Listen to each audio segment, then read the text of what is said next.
The world had grown dark, and in that darkness something unexpected began to stir.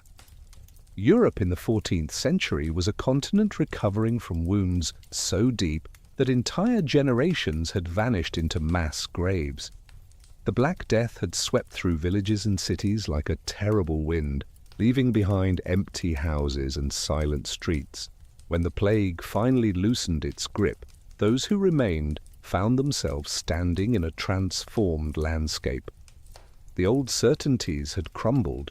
The feudal order that had structured life for centuries suddenly seemed fragile, its authority questioned by those who had watched the mighty and the meek fall equally before disease. In the aftermath, something shifted in the collective consciousness of Europe. The survivors inherited wealth they had never expected, property consolidating in fewer hands. Land that had supported extended families now belonged to single heirs. Resources concentrated in ways that created new possibilities. A merchant who had lost his brothers might suddenly find himself wealthy beyond his previous station, able to invest in ventures his ancestors could never have imagined. The rigid hierarchies of medieval society began to show cracks, and through those fissures, new forms of ambition emerged. The Italian peninsula, fragmented into competing city-states and republics, became the unlikely stage for this transformation. Geography had blessed these cities with access to Mediterranean trade routes, and they had grown prosperous ferrying goods between east and west. Venice controlled sea lanes with an iron fist, its merchant fleet unrivaled. Genoa competed fiercely for the same markets. Florence had built its fortune on banking and textile manufacturing, its gold florin becoming the trusted currency of international commerce. These cities were not nations in any modern sense, but rather independent entities, each with its own government, its own army, its own diplomatic relations. Within these urban centers, a new class had emerged that did not fit neatly into the medieval categories of nobility, clergy, or peasantry. These were the merchants, the bankers, the skilled artisans who had accumulated substantial wealth through commerce and craft. They built palaces that rivaled those of princes. They commissioned art to glorify their family names. They sought education for their sons that went beyond the practical training of a trade.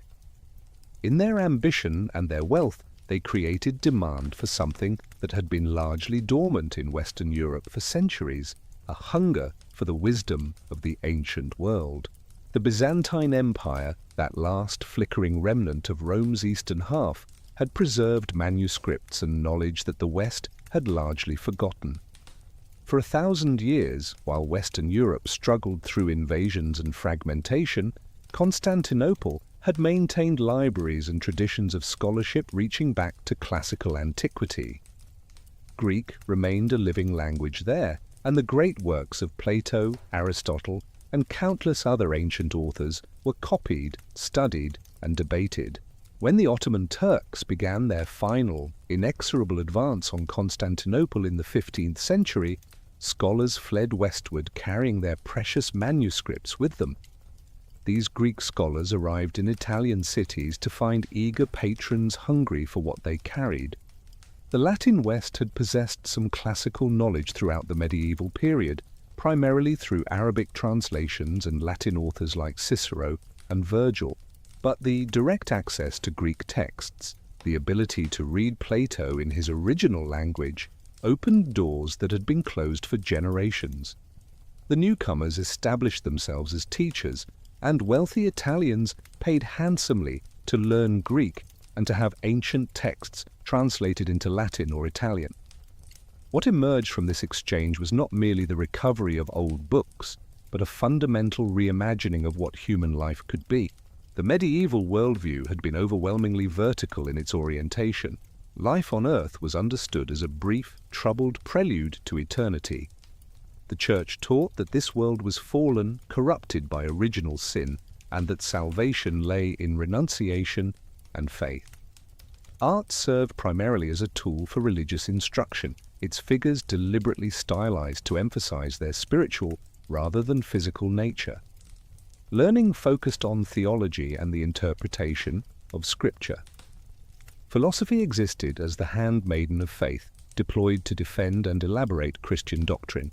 The highest calling was to withdraw from the world, to enter a monastery, to devote oneself entirely to prayer and preparation for the life to come. The classical texts told a different story.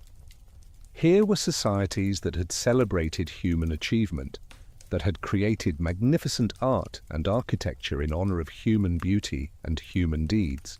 The Greeks had developed democracy, had explored philosophy without necessarily subordinating it to religious dogma, had written tragedies and comedies that took human life in all its complexity as their subject. The Romans had built an empire on law and administration, had written poetry that sang of love and nature, had developed oratory as a high art. These civilizations had clearly believed that life on earth mattered, that human beings were capable of greatness, that reason and eloquence were worthy pursuits in themselves. The early stirrings of what would come to be called humanism emerged from this encounter between medieval Christianity and classical learning. The first humanists were not, for the most part, hostile to religion. Many were devout Christians who saw no contradiction between their faith and their fascination with antiquity. What they sought was a balance, a way to honor both the spiritual and the earthly, to appreciate the beauty of the human form and the power of human reason, while still maintaining belief in divine grace and eternal salvation. They argued that God had given humanity remarkable capacities for thought and creativity, and that to ignore or suppress these gifts was itself a kind of ingratitude. Petrarch, the Italian poet and scholar, became one of the earliest voices of this new sensibility. Writing in the 14th century, he devoted himself to the study of classical Latin literature and to the recovery of lost texts. He climbed mountains simply to experience the view, an act that seemed incomprehensible to his contemporaries for whom the physical world was primarily an obstacle or temptation. He wrote love poetry in Italian that celebrated earthly passion with an intensity that owed more to Roman poets than to Christian asceticism. He corresponded with ancient authors in letters written as if across time itself, treating Cicero and Virgil as living presences whose wisdom remained vitally relevant. The pursuit of ancient texts became something between a treasure hunt and a religious quest. Scholars traveled to remote monasteries where manuscripts had lain undisturbed in dusty libraries for centuries. They bargained with monks who often had little sense of the value of what they possessed. A play by Plautus might be discovered serving as the binding for another book. A treatise by Cicero might turn up in a monastery that had owned it for generations without anyone having read it. Each discovery was celebrated, copied, shared among networks of scholars who corresponded across Italy and beyond. The recovery of lost knowledge became a passion that drove men to dedicate their lives to searching, translating, and disseminating these fragments of classical wisdom. The practical impact of this scholarly activity might have remained limited to a small circle of intellectuals, if not for the transformation of Italian urban life that accompanied it. The city-states had developed republican forms of government that required educated citizens to participate in public affairs. Oratory, rhetoric, and classical learning became valuable skills for anyone hoping to influence policy or rise in civic life. The medieval education system, focused on theology and logic in the tradition of scholasticism, seemed inadequate preparation for the demands of republican citizenship. A new educational model emerged based on the Studia Humanitatis, grammar, rhetoric, poetry, history, and moral philosophy, all studied through classical texts. Young men from wealthy families increasingly received educations designed to produce well-rounded individuals capable of eloquence, versed in history, sensitive to beauty, and grounded in ethics drawn from both Christian and classical sources. The ideal was no longer the monk withdrawn from the world, but the citizen engaged with it, using learning and eloquence in service of the common good. Women of elite families sometimes received similar educations. though their opportunities to apply this learning in public life remained severely restricted. Nevertheless, the expansion of literacy and learning beyond the clergy represented a fundamental shift in European intellectual life. The artistic consequences of these changes began to appear in the late 14th and early 15th centuries. Painters in Florence and other Italian cities started to experiment with techniques that had not been seen since antiquity. The flat, stylized figures of medieval art began to acquire volume, weight, and naturalistic detail. Artists studied human anatomy, observing how muscles moved beneath skin, how light fell across different surfaces, how distance affected the appearance of objects. They looked at Roman sculpture and marveled at its lifelike quality, then set themselves the challenge of achieving the same vitality in their own work. Giotto painting in the early 14th century had already begun to move away from the Byzantine style that had dominated Italian art. His figures had mass and occupied believable space. Their faces showed recognizable emotions. His compositions told stories with a clarity and humanity that resonated with viewers. Later artists would build on his innovations, pushing further toward naturalism and away from symbolic representation. The question that began to preoccupy them was not how to create images that pointed to spiritual truths, but how to represent the visible world as accurately as possible, trusting that beauty and truth were present in physical reality itself.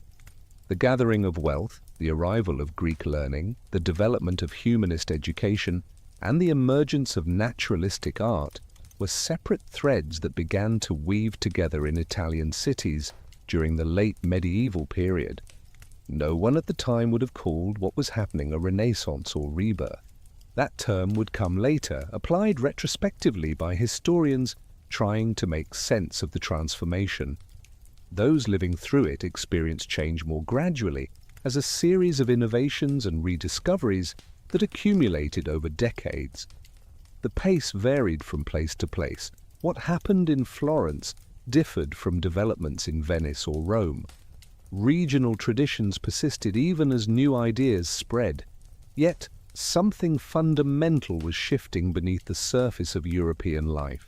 The belief that the present age was inferior to what had come before, that decline was the inevitable trajectory of human affairs, was giving way to a new confidence.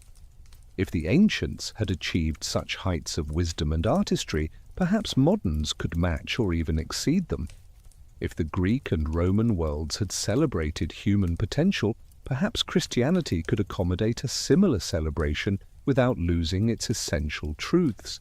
The very notion that society could look backward to move forward, that the path to renewal lay through the recovery of the past, marked a radical departure from medieval assumptions about progress and decline.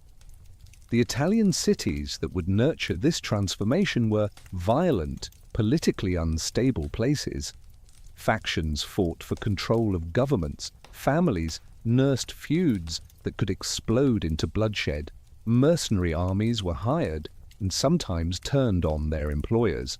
Behind the magnificent palaces and beautiful art lay intrigue, assassination, and war. The same patrons who commissioned sublime paintings might also order murders or plot the overthrow of neighboring states. The Renaissance would emerge not from peace and stability, but from the fertile chaos of competing city-states where wealth, ambition, learning, and violence all mixed together in volatile combination. As the 15th century opened, the stage was set for an explosion of creativity that would transform European culture. The elements were in place, the conditions established, the hunger for something new palpable in the air. What came next would exceed anything the early humanists could have imagined, a flowering of art and thought so rich and varied that its influence would echo for centuries. But that story was just beginning, its greatest chapters still unwritten, waiting for the genius and ambition of a new generation to bring them into being. Florence in the early 15th century was a republic in name, but increasingly an oligarchy in practice. The great families who controlled the wool and silk trades, who operated banks with branches across Europe, who owned vast rural estates beyond the city walls, these were the true powers behind the communal government. Among them, one family would rise to dominate not through force of arms, but through calculated generosity, political cunning, and an almost instinctive understanding of how to turn wealth into cultural capital. The Medici began as bankers, skilled at the unglamorous work of lending money, managing accounts, and facilitating international transactions.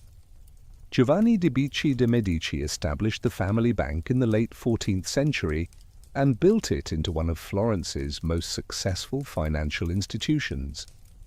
He understood that in a republic suspicious of overt displays of power, influence had to be exercised subtly. He cultivated relationships, did favors, made strategic loans to the right people at the right times. He served in government when called upon, but never appeared to seek dominance. When he died in 1429, he left his sons Cosimo and Lorenzo a thriving business and a network of alliances that extended throughout the city's political structure. Cosimo de' Medici took what his father had built and elevated it to something unprecedented. He possessed his father's financial acumen, but combined it with broader vision. He recognized that money alone would never secure his family's position in a city where commercial success was common among the elite. What set a family apart, what gave it prestige beyond mere wealth, was patronage of art, architecture, and learning.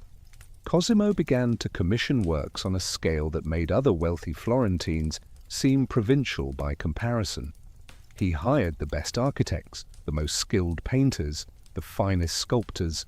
He collected manuscripts and established a library that scholars traveled from across Europe to visit. The Medici Palace that Cosimo commissioned from the architect Michelozzo was deliberately designed to project power without arousing resentment. It was magnificent, but not ostentatious, imposing but not palace-like in the manner of princely courts. Its rough stone exterior suggested strength and permanence, while its interior courtyard and rooms displayed refined taste and learning. Classical columns and architectural details referenced ancient Rome, connecting the Medici to the grandeur of the past. The palace became a gathering place for artists, poets, philosophers, and visiting dignitaries, transforming the family home into a cultural center that rivaled the traditional meeting places of the Republic. Cosimo's political career followed a pattern of exile and return that was not uncommon in Florentine history. Rival families managed to have him banished in 1433, but within a year he was recalled, and his enemies found themselves exiled instead. From that point forward, though he never held dictatorial power, and Florence remained nominally a republic, Cosimo's influence was paramount. He worked through existing institutions, placing allies in key positions, using his bank's resources to reward loyalty and punish opposition. He understood that in Florence, naked power provoked resistance, but power exercised discreetly, dressed in republican virtue and civic generosity, could be nearly absolute. The artistic innovations that flourished under Medici patronage were already underway when Cosimo rose to prominence, but his support accelerated and amplified them. Filippo Brunelleschi, the architect and engineer who would design the cathedral dome that still dominates Florence's skyline, had spent years studying Roman ruins, measuring ancient buildings, trying to understand how the Romans had achieved their architectural feats. The technical knowledge of how to construct large domes had been lost in Western Europe.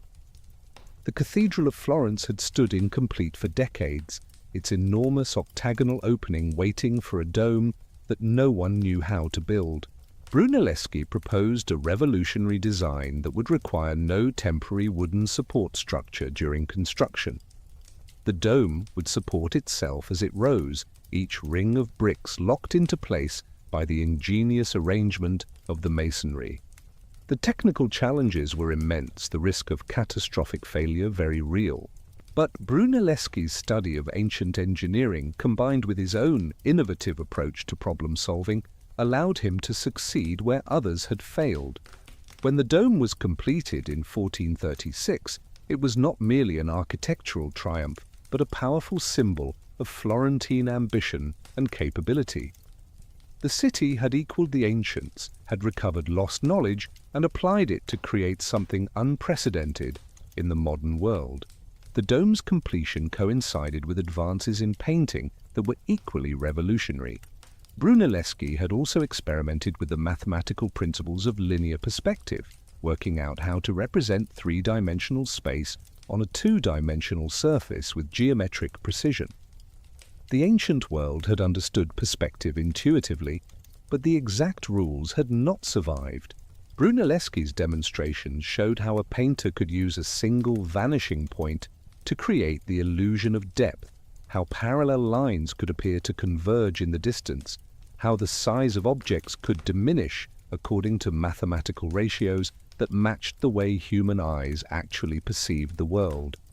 Masaccio, a young painter who died before reaching 30, took Brunelleschi's principles and applied them to create paintings of startling realism. His frescoes in the Brancacci chapel showed figures that appeared to inhabit actual space, standing on floors that receded convincingly, surrounded by architecture that obeyed the laws of perspective.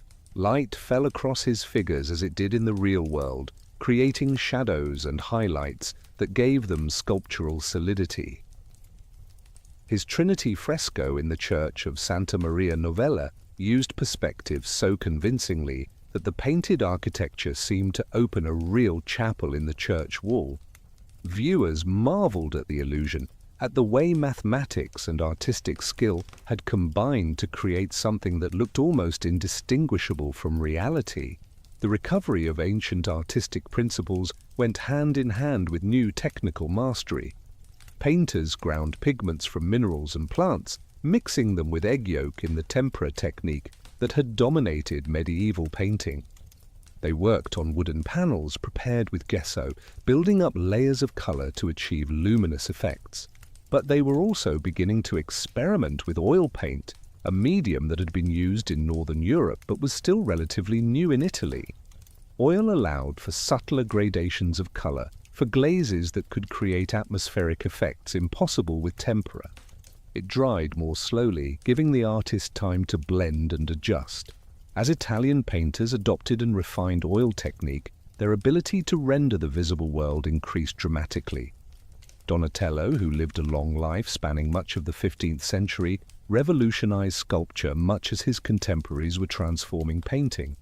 He studied ancient Roman sculpture with intense focus, understanding how the classical sculptors had captured not just physical appearance, but psychological presence.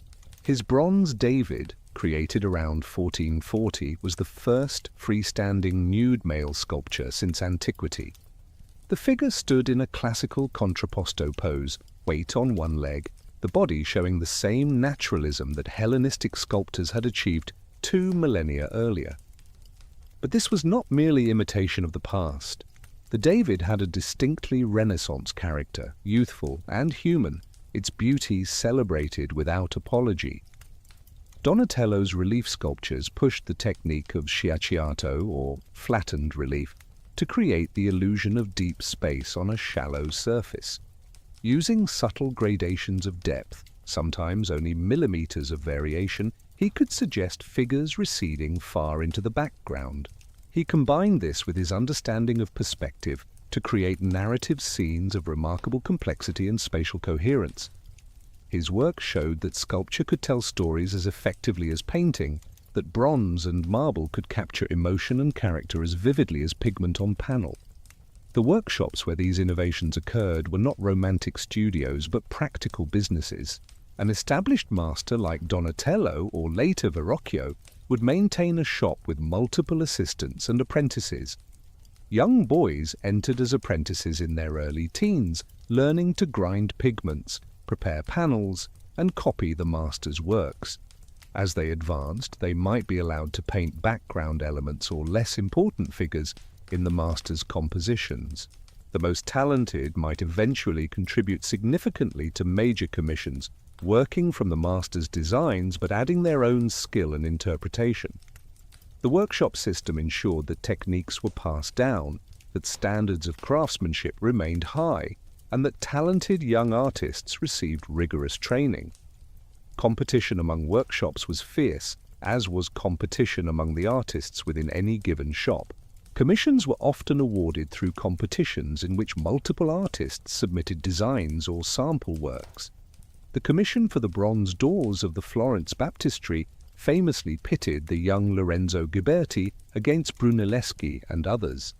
Ghiberti won and spent decades executing the doors that Michelangelo would later praise as worthy to be the gates of paradise. Brunelleschi, disappointed, turned his attention to architecture instead. Such competition drove innovation, pushing artists to exceed what had been done before, to develop new techniques, to achieve effects that would win them prestigious commissions and wealthy patrons. The patronage system that supported all this creativity was complex and multifaceted. The church remained a major patron, commissioning frescoes for chapels, altarpieces for churches, sculptures for cathedrals. Wealthy families sponsored religious art as expressions of piety and as ways to memorialize themselves, their portraits appearing as donors in sacred scenes. Confraternities, the religious associations to which many Florentines belonged, commissioned works for their meeting halls. The city government funded major projects like the cathedral dome and the decoration of public buildings. Private collectors, particularly the Medici, accumulated portable works like small bronzes, medals, illuminated manuscripts, and ancient gems. This diverse patronage meant that artists could not entirely follow their own inclinations, but had to satisfy the desires of those who paid them. Contracts often specified in detail what was to be depicted, which materials were to be used, and when the work was to be completed. The patron might have strong opinions about composition, about the depiction of particular figures, about iconography. An artist's creativity operated within constraints, navigating between personal vision and patron expectations, between innovation and tradition, between the desire to impress contemporaries and the need to meet contractual obligations. Yet within these constraints, the best artists found remarkable freedom. A commission for a religious subject could become an opportunity to experiment with perspective, to study anatomy, to explore emotional expression. A portrait could demonstrate technical virtuosity while also capturing psychological depth. A bronze statue could reference classical sculpture while presenting a distinctly contemporary vision. The very constraints of the patronage system, the need to work within established genres and traditions, seemed to focus artistic energy rather than dissipate it. The Medici family's role in this cultural efflorescence cannot be overstated, yet it must also not be simplified. Cosimo and his descendants were not disinterested aesthetes supporting art for its own sake. Their patronage served multiple purposes simultaneously. It demonstrated their wealth and taste, elevating them above mere merchants to the level of princes. It created obligations as artists and intellectuals who benefited from Medici generosity became, if not exactly clients, at least well-disposed toward their patrons. It beautified Florence, contributing to the city's prestige in its rivalry with other Italian states. And perhaps for some of the Medici, it represented genuine love of beauty and learning, an appreciation for human creativity that went beyond political calculation. Cosimo's grandson Lorenzo, who would become known as Lorenzo the Magnificent, embodied this complex mixture of political acumen and cultural sophistication. He inherited the family's political dominance in 1469 while still in his 20s and would rule Florence for more than 2 decades. He was himself a poet of considerable talent, writing in Italian rather than Latin, celebrating both sacred and secular love.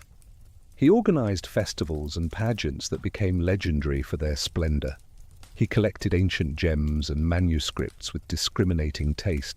His circle included the most brilliant minds in Florence, philosophers like Marsilio Ficino, who translated Plato into Latin and developed a Christian Neoplatonism that would profoundly influence Renaissance thought. Poets like Angelo Poliziano, whose verses combined classical learning with vernacular accessibility. Artists like Botticelli and the young Michelangelo. Under Lorenzo's unofficial rule, Florence reached a kind of cultural zenith. The Platonic Academy that met informally at the Medici Villa in Careggi became a center for philosophical discussion that ranged across ancient wisdom and contemporary concerns.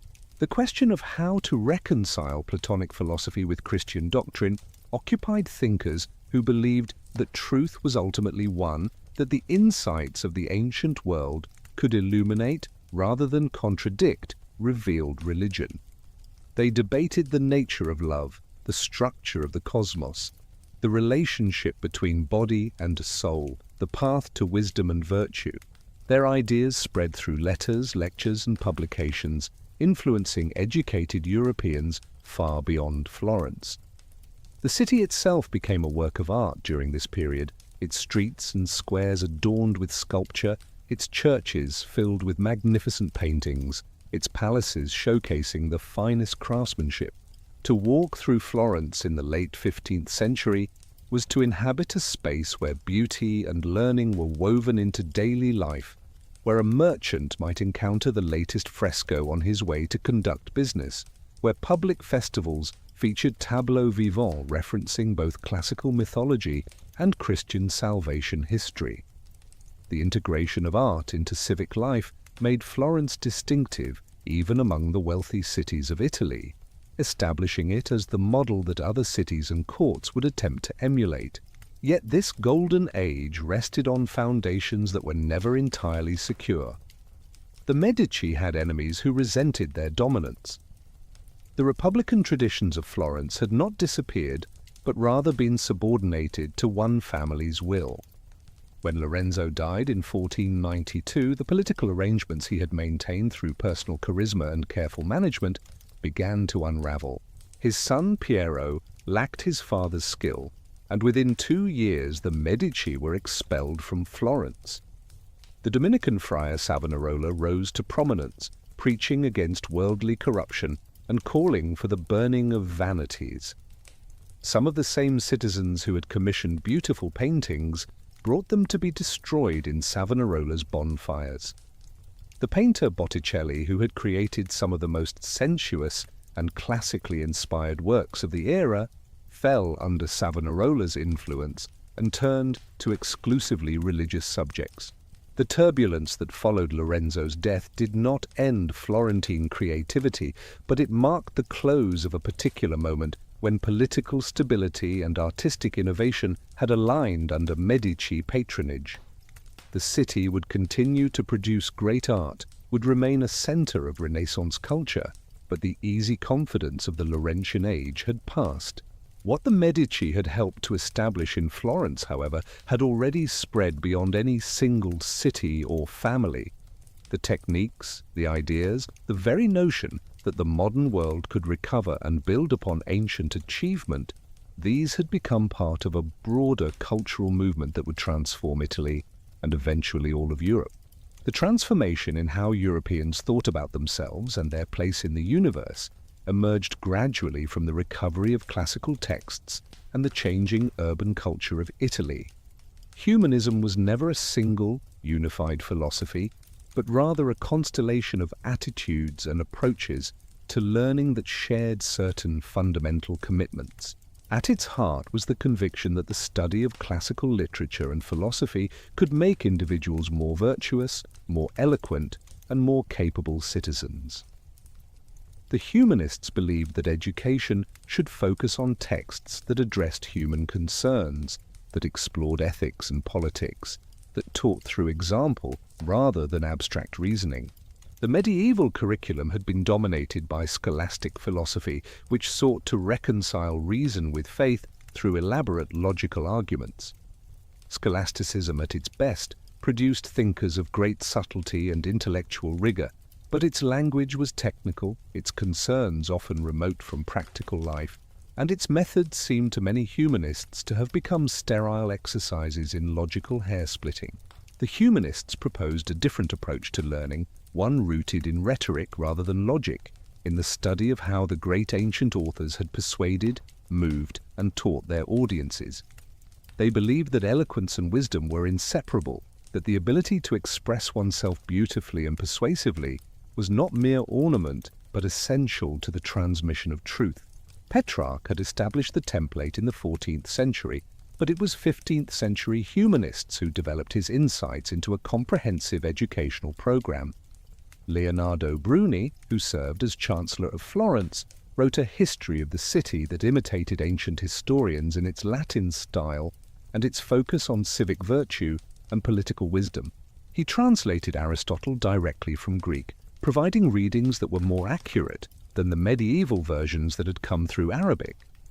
He argued that active engagement in political life was not a distraction from philosophy, but rather its proper fulfillment, that the contemplative life praised by medieval monasticism was incomplete without the active life of the citizen.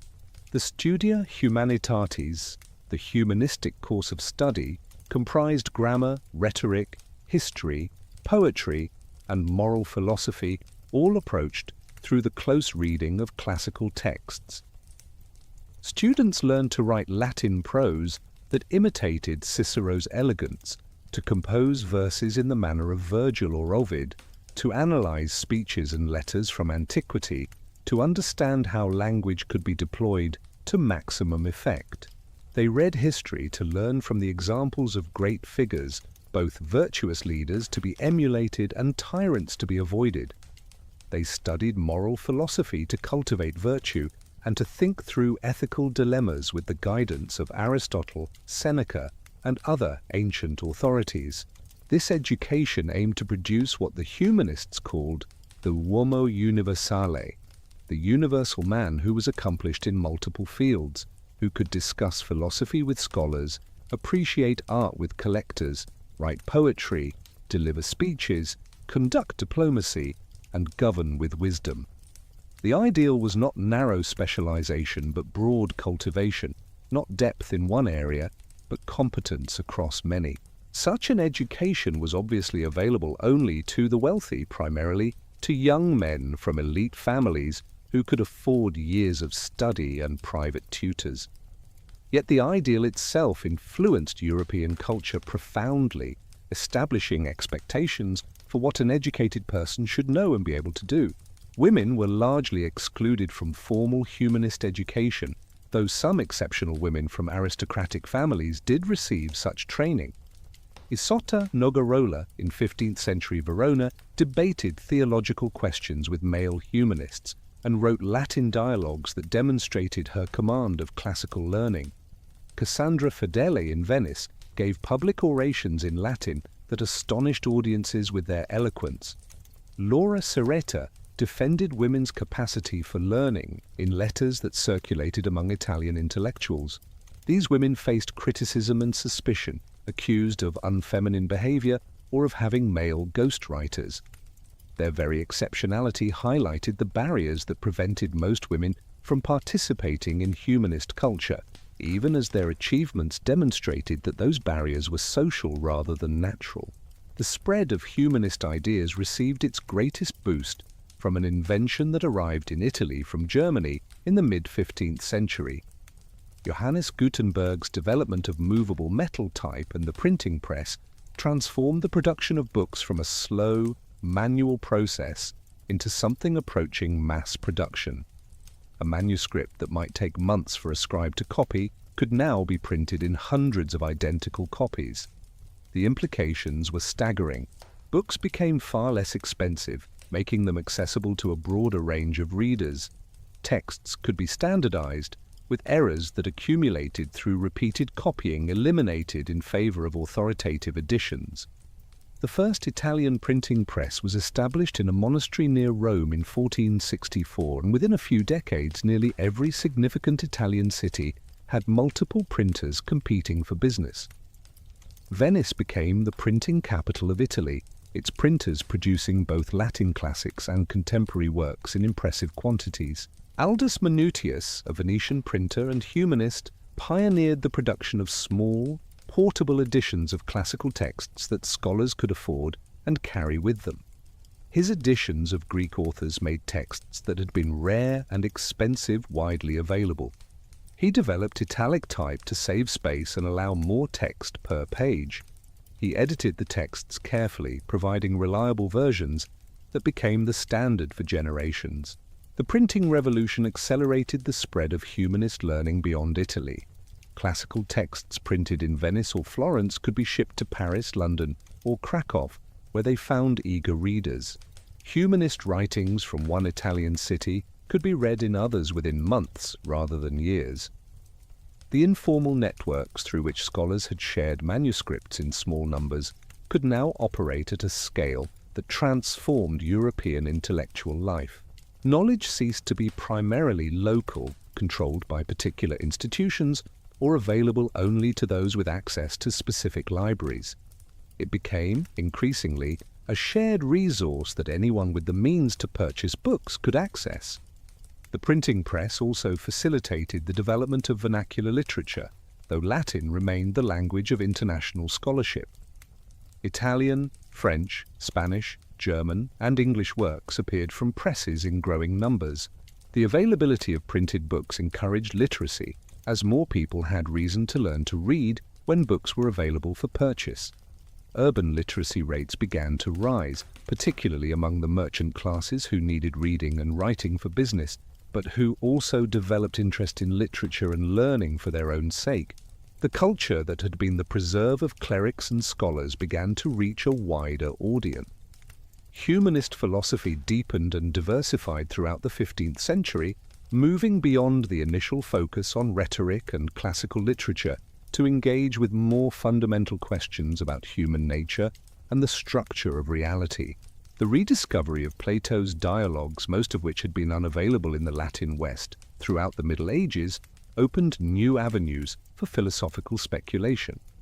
Marsilio Ficino, working under Medici patronage, devoted his life to translating Plato and the Neoplatonic philosophers into Latin and to developing a philosophical synthesis that could incorporate Platonic insights into Christian thought. Ficino's Platonic theology argued that Plato and Christianity were fundamentally compatible, that the ancient philosopher had glimpsed truths that would be fully revealed in Christian revelation. He developed a vision of the cosmos as a great chain of being, descending from God through angelic hierarchies to the human soul and then to the material world. The human soul occupied a privileged position in this hierarchy, capable of contemplating both the divine realm above and the material world below. Through philosophical contemplation and virtuous living, the soul could ascend toward union with the divine, achieving the happiness that was its natural end. This Christian Platonism influenced artists and poets as well as philosophers. The idea that physical beauty was a reflection of spiritual beauty, that love of beautiful earthly things could be a first step toward love of divine beauty, provided intellectual justification for the Renaissance celebration of human form and earthly splendor. When Botticelli painted Venus rising from the sea, he was not simply depicting a pagan goddess but embodying a complex philosophical allegory about beauty and love. The humanist culture that developed in Florence and spread throughout Italy was saturated with Neoplatonic ideas about the relationship between the visible and invisible worlds, the body and the soul, earthly love and divine love. Not all humanists embraced this Neoplatonic synthesis. Aristotle remained a powerful influence, particularly in university philosophy, and many humanists preferred his more empirical approach to Plato's mystical idealism. The recovery of ancient texts had revealed not a single, unified Greek philosophy, but a vigorous debate between different schools. Stoic philosophy, with its emphasis on virtue, self-control, and acceptance of fate, appealed to many who found its ethics more practical than Platonic contemplation. Epicureanism, long condemned in the Christian Middle Ages as promoting mere hedonism, was reconsidered by humanists who read Lucretius and recognized a more sophisticated philosophy than its medieval reputation suggested. The Roman statesman and orator Cicero remained perhaps the single most influential ancient author for Renaissance humanists. His works on rhetoric taught eloquence, his philosophical dialogues introduced Greek ideas in accessible Latin form, and his letters provided a model for humanist correspondence. His De Officiis, a treatise on moral duties, became a standard text for ethical instruction. His vision of the orator as the ideal citizen, combining eloquence with wisdom and virtue, shaped humanist ideals of education and public life. To write like Cicero became the goal of Latin prose composition, though some humanists worried that mere imitation would produce sterile copycat writing rather than genuine eloquence. This concern about imitation versus innovation ran through much humanist debate. Should modern writers strive to write Latin exactly as Cicero did, using only words and constructions that appeared in his works? Or should Latin be allowed to evolve, incorporating new terms and expressions to address modern concerns? The Ciceronians argued for strict imitation, believing that Cicero represented the perfection of Latin prose, and that any deviation represented corruption. Their opponents argued that slavish imitation killed creativity, that language must adapt to new circumstances, that even Cicero himself had drawn on earlier models while developing his own distinctive voice. These debates might seem arcane, but they reflected deeper questions about the relationship between ancient and modern, between authority and innovation. The Renaissance began with the recovery and imitation of classical models, but it could not remain content with pure imitation. The most creative humanists and artists used ancient examples as springboards for their own achievements. Petrarch imitated Cicero's letters but wrote about his own experiences and concerns. Alberti studied ancient architecture but designed churches that had no exact classical precedent. Pico della Mirandola drew on Plato, Aristotle, Hermes Trismegistus, and the Jewish Kabbalah to create a syncretistic philosophy that would have baffled any ancient author. Pico's oration on the dignity of man, composed in 1486, became one of the most famous expressions of Renaissance humanism. He argued that human beings occupied a unique position in creation, endowed by God with the freedom to shape their own nature. Unlike animals, which were fixed in their nature, or angels, which were purely spiritual, humans could choose to descend to brutish behavior or ascend to angelic contemplation. This radical freedom and flexibility, rather than any particular quality, defined human dignity. It was a vision that placed enormous responsibility on individuals while celebrating their potential for self-transformation. The humanist movement never entirely displaced the medieval intellectual tradition. Universities continued to teach scholastic philosophy and theology. The Church remained a dominant cultural force, setting limits on acceptable inquiry and sometimes condemning what it saw as dangerous innovations. Humanist learning coexisted with older forms of knowledge, sometimes in tension, sometimes in productive dialogue. Many humanists were themselves clergy who saw no contradiction between their Christian faith and their enthusiasm for pagan antiquity. They practiced what they saw as Christian humanism, using classical learning to serve Christian ends, reading the Church Fathers alongside Cicero, finding in ancient philosophy preparation for the gospel. Yet the cumulative effect of humanist education and philosophy was to shift attention from the divine to the human, from the next world to this one, from theological disputation to ethical action. The humanist curriculum trained students to think about how to live well in this world, how to cultivate virtue, how to speak persuasively, how to serve their cities. It encouraged appreciation of physical beauty, of eloquent expression, of intellectual achievement. It celebrated human creativity and dignified human concerns. The medieval view of earthly life as merely a testing ground for eternity did not disappear, but it was supplemented by a more affirmative vision of earthly existence as valuable in itself. The libraries that humanist scholars assembled became institutions in their own right, collections of learning that attracted visitors and shaped intellectual life. The Vatican Library, systematically organized under Pope Nicholas V in the mid-15th century, became one of the great repositories of classical and Christian learning. The Laurentian Library in Florence, founded by the Medici, housed manuscripts collected over generations. University libraries expanded their holdings beyond theological texts to include classical authors. Private collectors like Federico da Montefeltro, Duke of Urbino, employed teams of scribes and illuminators to create lavish manuscript collections that demonstrated their cultivation and learning.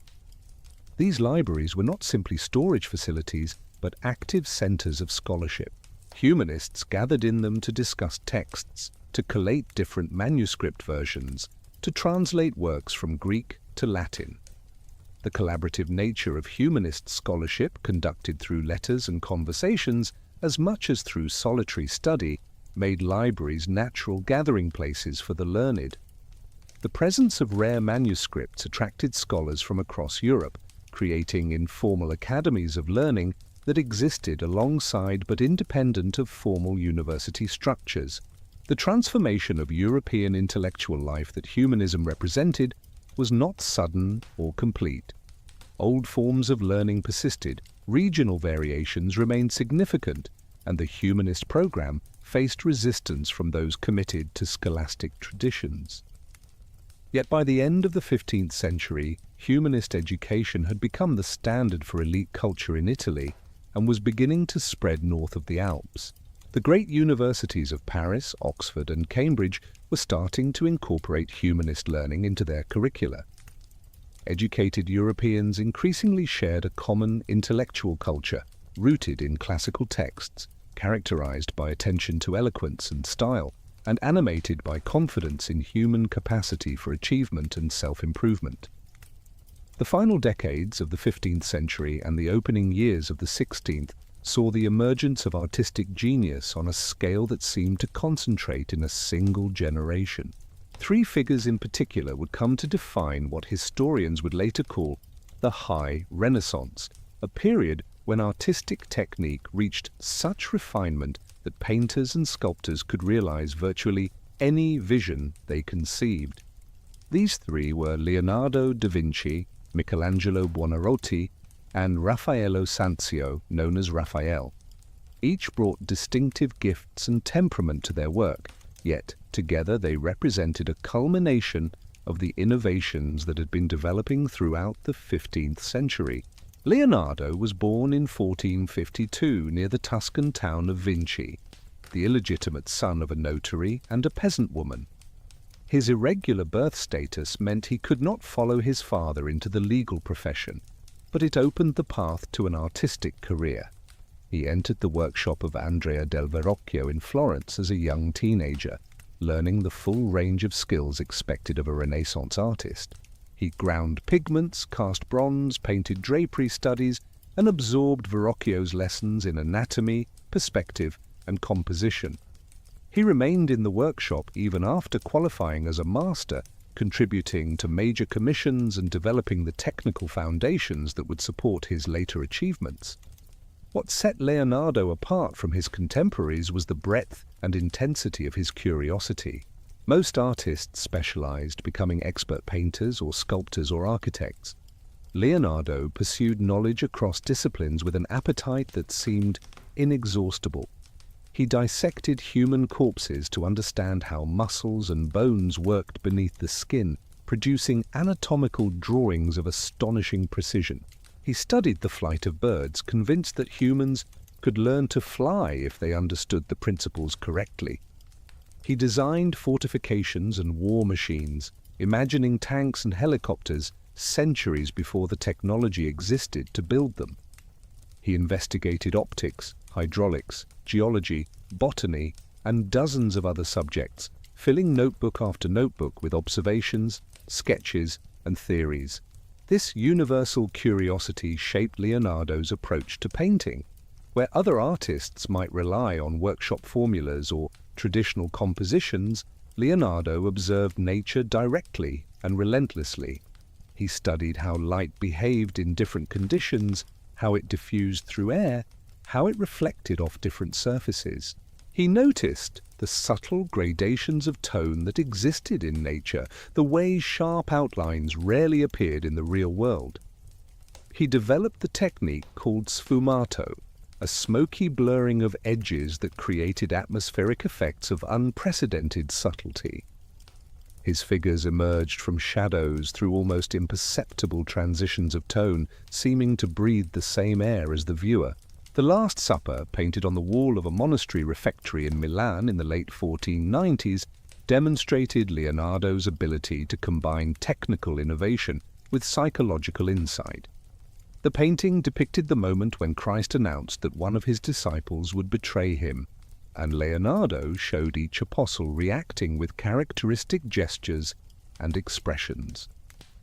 The composition used one-point perspective, with the vanishing point directly behind Christ's head, drawing the viewer's eye to the central figure. The architectural setting created a measured space that balanced the emotional turbulence of the figures. Leonardo experimented with an oil and tempera technique on dry plaster rather than painting in true fresco, which allowed him to work slowly and revise as he went, but also led to deterioration problems that began even during his lifetime. His portrait, known as Mona Lisa, painted in Florence in the early 1500s, became perhaps the most famous painting in Western art. The subject's enigmatic smile, created through Leonardo's sfumato technique, seems to shift depending on where the viewer looks. The background landscape shows Leonardo's understanding of atmospheric perspective, the way distant objects appear hazier and bluer than near ones. The painting's fame rests partly on its psychological complexity, the sense that this is not merely a likeness, but a presence, that the woman depicted has an interior life that the painting somehow captures or suggests. Leonardo worked on the portrait for years, perhaps never considering it finished, carrying it with him when he moved from city to city. Leonardo's perfectionism and his constantly diverted attention meant he completed relatively few works. He left paintings unfinished, abandoned commissions when new interests captured his imagination, and spent months in theoretical study when patrons wanted practical results. His engineering projects, grand schemes for diverting rivers or designing ideal cities, remained on paper. His treatise on painting existed only in notes scattered through his notebooks, never organized into the systematic text he envisioned. Yet the works he did complete and the ideas recorded in his notebooks revealed a mind operating at the highest levels of creativity and analytical power simultaneously. Michelangelo, born in 1475, represented a temperament utterly different from Leonardo's restless curiosity. Where Leonardo dispersed his energies across multiple fields, Michelangelo focused with almost terrifying intensity on sculpture and painting. He saw himself primarily as a sculptor, believing that carving marble was the highest form of art, that liberating the form trapped within the stone brought the artist closest to divine creation. His early works demonstrated a technical mastery that seemed to arrive fully formed. The Pietà he carved in Rome before turning 25 showed a young Mary holding the dead Christ with a serenity and beauty that moved viewers to tears. The marble seemed to become flesh, drapery, emotion. His colossal David, carved from a massive block of marble that other sculptors had abandoned as unworkable, established him as the greatest sculptor since antiquity.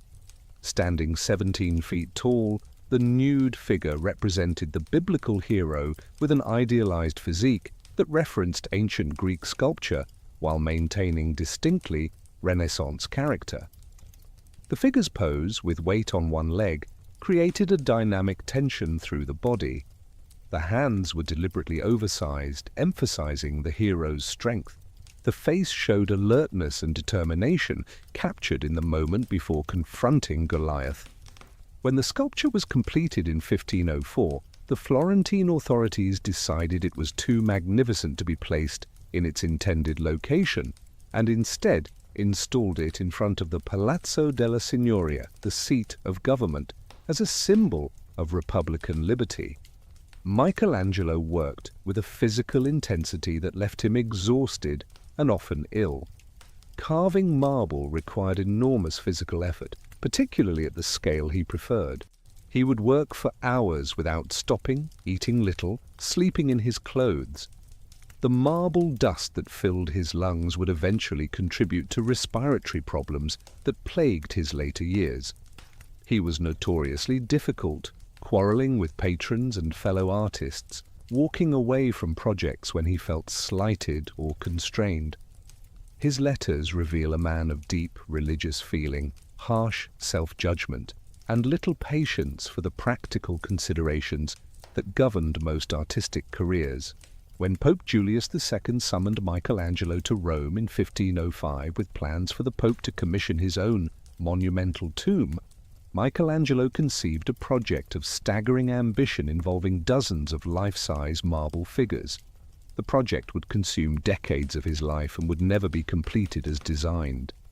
But before work on the tomb could properly begin, Julius changed his mind and ordered Michelangelo to paint the ceiling of the Sistine Chapel instead.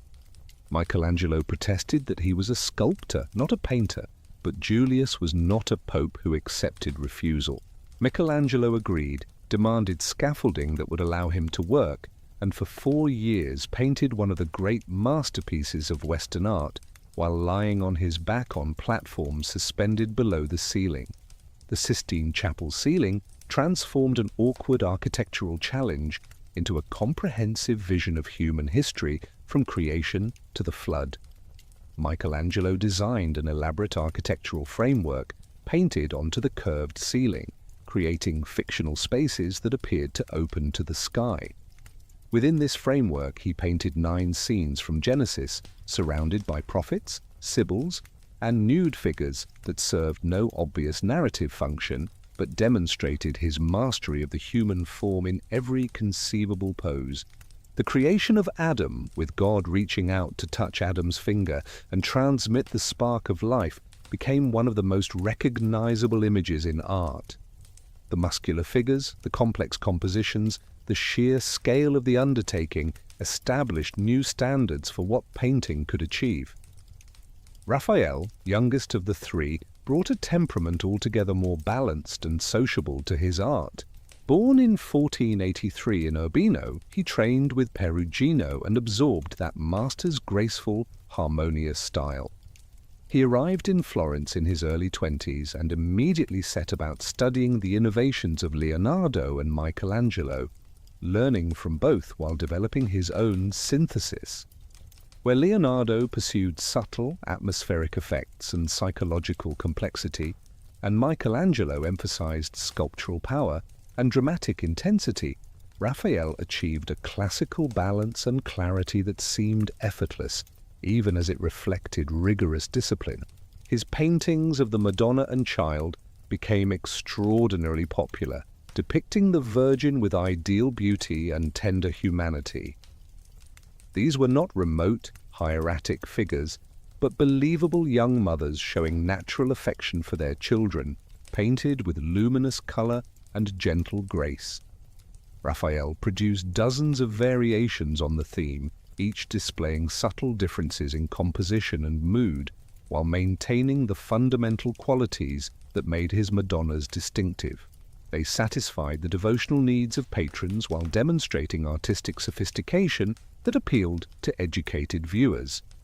Pope Julius II, the same pope who had forced Michelangelo to paint the Sistine ceiling, also recognized Raphael's gifts and summoned him to Rome to fresco the papal apartments in the Vatican.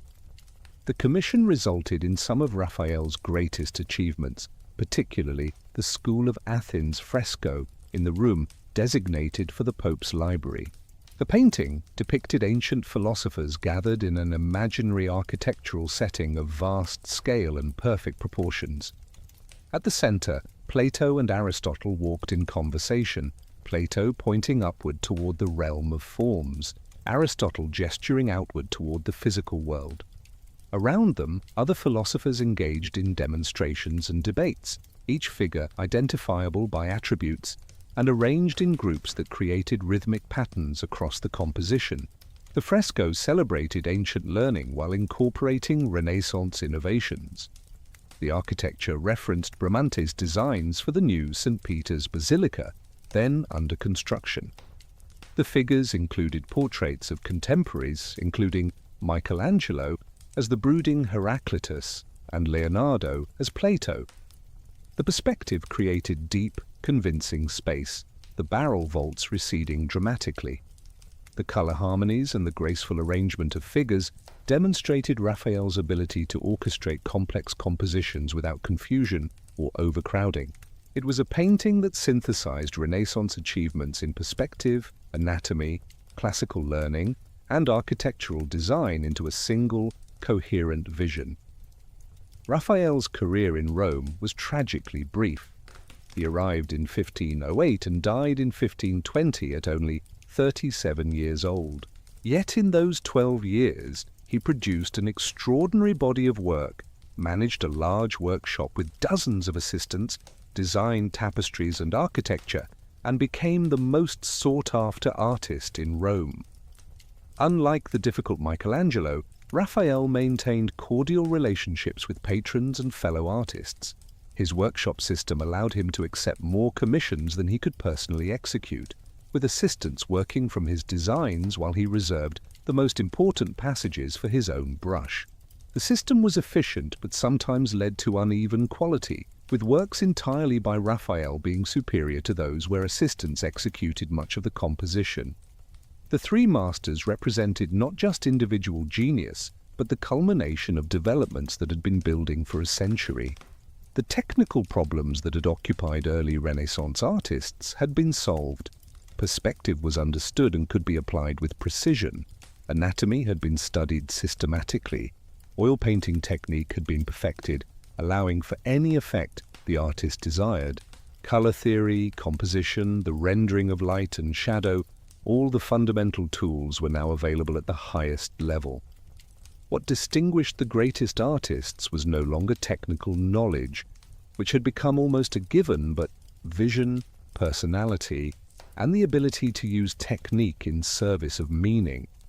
The competition among these three was intense and sometimes bitter. Leonardo and Michelangelo particularly disliked each other, representing as they did fundamentally opposed temperaments and approaches to art. When Florence commissioned both to paint battle scenes on opposite walls of the council chamber, it set up a direct competition that fascinated the city. Neither fresco was completed, but the cartoons or preparatory drawings became subjects of intense study by younger artists. Leonardo's design emphasized cavalry charges and the chaos of combat, while Michelangelo focused on nude soldiers surprised while bathing. Both demonstrated the artist's ability to render complex, dynamic compositions with multiple interacting figures. The High Renaissance lasted barely 2 decades, roughly from 1495 to 1520. It was geographically concentrated in Florence and Rome, though Venice developed its own equally sophisticated but distinctly different tradition under artists like Giorgione and Titian. The classical harmony and clarity that characterized High Renaissance art at its best required specific conditions, wealthy and sophisticated patronage, particularly from the church and the papal court, a critical mass of talented artists working in close proximity, and the accumulated knowledge of the 15th century innovations. When these conditions changed, as they did with the trauma of the Reformation, the sack of Rome in 1527, and shifting economic circumstances, the art produced in Italy began to take on different characteristics. Yet, the achievements of Leonardo, Michelangelo, and Raphael established benchmarks that would influence European art for centuries. Their works became objects of pilgrimage, destinations that aspiring artists traveled to study. Their techniques were codified in treatises and workshop practices. Their compositions were copied, engraved, and disseminated throughout Europe. The very notion of artistic genius, of the artist as a creative intellect comparable to poets and philosophers, rather than merely a skilled craftsman, was reinforced by their example and their reputations.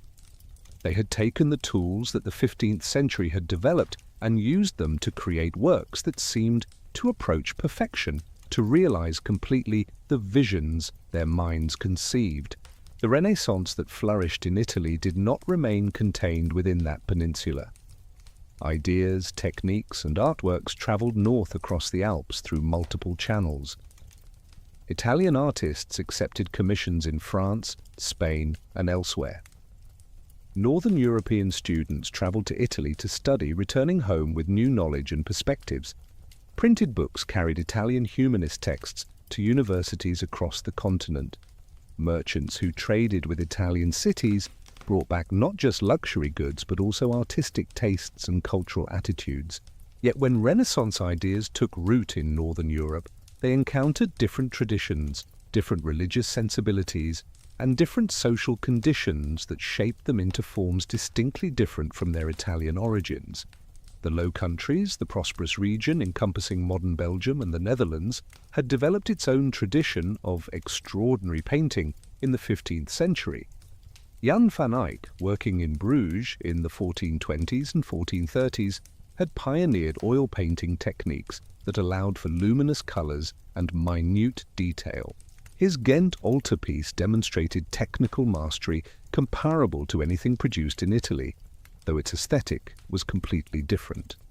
Where Italian painters emphasized idealized forms and mathematical perspective, Van Eyck rendered every detail with meticulous precision, from individual hairs to reflections in armor to the texture of different fabrics. His realism was obsessive, almost jewel-like in its perfection. The northern tradition placed greater emphasis on symbolism than Italian art.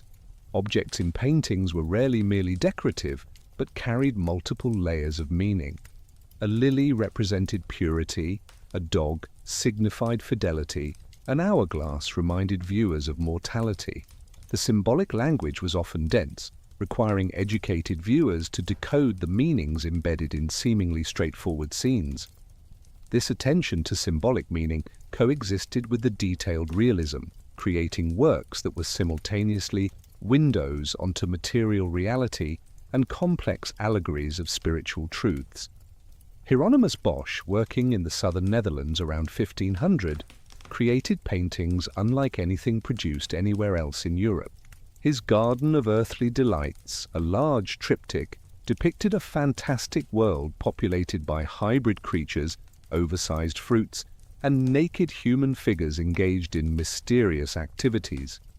The left panel showed the Garden of Eden, the right panel depicted hell, and the vast central panel presented an enigmatic vision that might be paradise before the fall or humanity succumbing to sin. Scholars have debated the painting's meaning for centuries without reaching consensus. Bosch drew on northern symbolic traditions but pushed them into surreal territory, creating imagery that seemed to emerge from dreams or visions. Albrecht Dürer, born in Nuremberg in 1471, became the figure who most successfully synthesized northern and Italian approaches. He traveled to Italy twice, studying Italian art and absorbing lessons about proportion, perspective, and classical form. He returned to Germany determined to bring Italian sophistication to northern art while maintaining the detailed realism and technical precision of his own tradition. His self-portraits showed him dressed fashionably, his long hair carefully arranged, his gaze direct and confident. These were not images of a humble craftsman, but of an artist conscious of his own genius and dignity. Dürer excelled in printmaking, particularly in woodcut and engraving, media that allowed his work to be reproduced and distributed widely.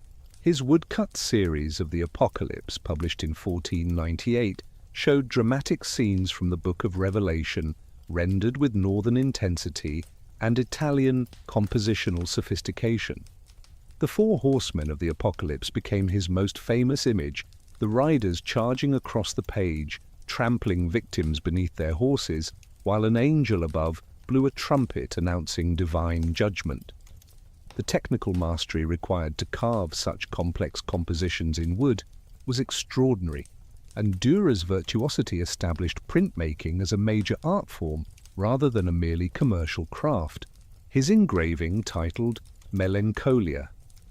I presented a mysterious figure surrounded by tools and instruments, brooding in apparent depression, despite being surrounded by the means for intellectual and artistic achievement.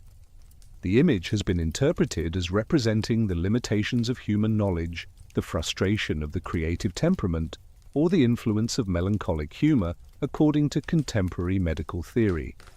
Like much Northern art, it invited contemplation and multiple interpretations, rewarding sustained attention with layers of possible meaning. Dürer also pursued theoretical knowledge with an intensity unusual for Northern artists. He studied mathematics and wrote treatises on geometry, fortification, and human proportion.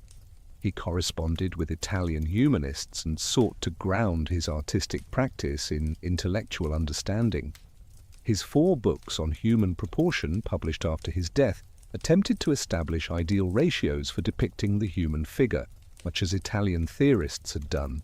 He represented the Northern artist aspiring to the intellectual status that Italian Renaissance culture had granted to painters and sculptors, seeking to elevate art from craft to liberal art. The Northern Renaissance coincided with and was profoundly affected by the Protestant Reformation that erupted in Germany in 1517 when Martin Luther posted his 95 Theses challenging church practices. The Reformation divided Western Christianity and created conditions hostile to much religious art. Protestant reformers, particularly in the more radical Reformed tradition, rejected the use of images in worship as potentially idolatrous. They whitewashed church walls that had been covered with frescoes, removed sculptures of saints, and smashed stained glass. The iconoclasm was not universal. Luther himself was relatively tolerant of art, but it dramatically reduced the market for religious painting in Protestant regions.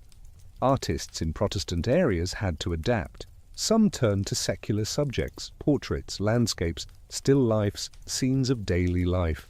These genres, which had been minor in Catholic art, dominated by religious commissions, became major categories in Northern art. Portrait painting particularly flourished, serving both the desire of wealthy individuals to commemorate themselves and the Protestant emphasis on individual identity and direct relationship with God, unmediated by priestly hierarchy. Hans Holbein the Younger became the great portraitist of the Reformation era, painting German merchants, English nobles, and, most famously, Henry VIII and his court, with penetrating psychological insight and meticulous detail. Holbein spent much of his career in England, where Henry VIII's break with Rome had created a different religious situation than in Lutheran or Calvinist regions. The English Reformation was initially more political than theological, driven by Henry's need for a male heir and his conflict with the Pope over annulling his marriage. This created space for continued artistic patronage, even as religious practices changed. Holbein's portraits of Henry and his courtiers showed the northern attention to detail and texture, every jewel and fur rendered precisely, while also capturing the power and personality of his subjects. His portrait of Henry, legs spread in an aggressive stance, became the defining image of the king. The Netherlands, despite religious tensions, remained relatively prosperous and continued to support a thriving artistic culture. Peter Bruegel the Elder, working in the mid-16th century, created paintings of peasant life and landscape that seemed far removed from Italian concerns with classical mythology and idealized beauty. His paintings showed villagers at work and play, celebrating festivals, harvesting crops, skating on frozen ponds. These were not idealized pastoral scenes, but realistic, sometimes satirical depictions of rural life. Yet Bruegel was not a simple peasant painter, but a sophisticated artist whose apparently straightforward scenes often contained moral lessons and social commentary embedded in the details. Bruegel's Hunters in the Snow showed a winter landscape with remarkable atmospheric perspective, the ground receding through layers of increasingly hazy distance. Tiny figures skated on frozen ponds, smoke rose from chimneys, bare trees framed the composition. The hunters in the foreground returned from the hunt with only modest success, their dogs exhausted.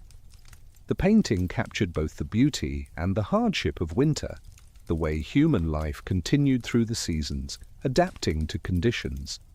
It was a vision rooted in Northern European experience in a climate and landscape very different from Italy.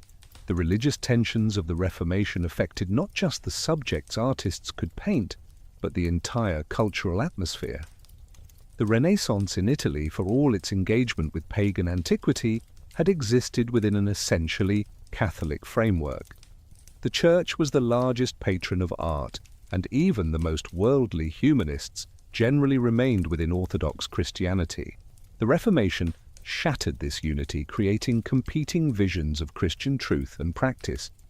In this environment, art became more contested, its role in religious life debated, its production subject to theological scrutiny. Some humanists embraced the Reformation, seeing it as an extension of humanist critique of church corruption and medieval scholasticism. Erasmus of Rotterdam, the greatest northern humanist, called for reform of the church based on return to the sources of Christianity, particularly the New Testament read in its original Greek. His Greek New Testament, published in 1516, provided the text that Luther would use for his German translation. His satirical works mocked superstitious practices, ignorant clergy, and philosophical obscurantism. Yet Erasmus remained Catholic, horrified by the violence and division that the Reformation unleashed, advocating moderate reform rather than revolutionary rupture. Erasmus represented Christian humanism at its most sophisticated. He applied humanist philological methods to Scripture, producing careful additions and translations. He wrote in elegant Latin that imitated classical models while addressing contemporary issues. His praise of folly, written while staying with his friend Thomas More in England, used irony and paradox to criticize everything from pedantic scholars to corrupt popes. Yet underlying the satire was serious moral purpose, a desire to purify Christianity of accretions and return to what he saw as its original simplicity and ethical core. The relationship between Renaissance humanism and the Reformation was complex and contested.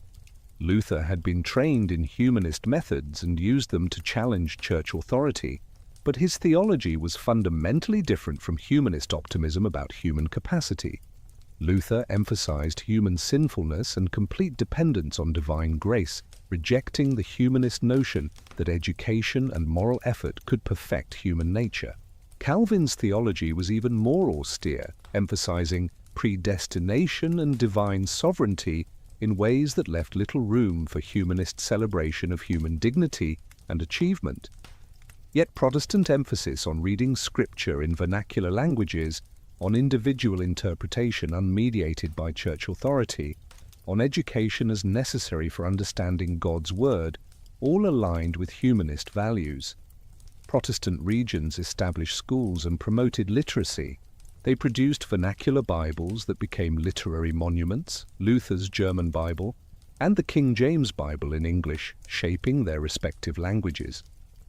The printing press, that crucial technology for spreading humanist learning, became even more important for spreading Reformation ideas, with pamphlets and treatises circulating in enormous quantities.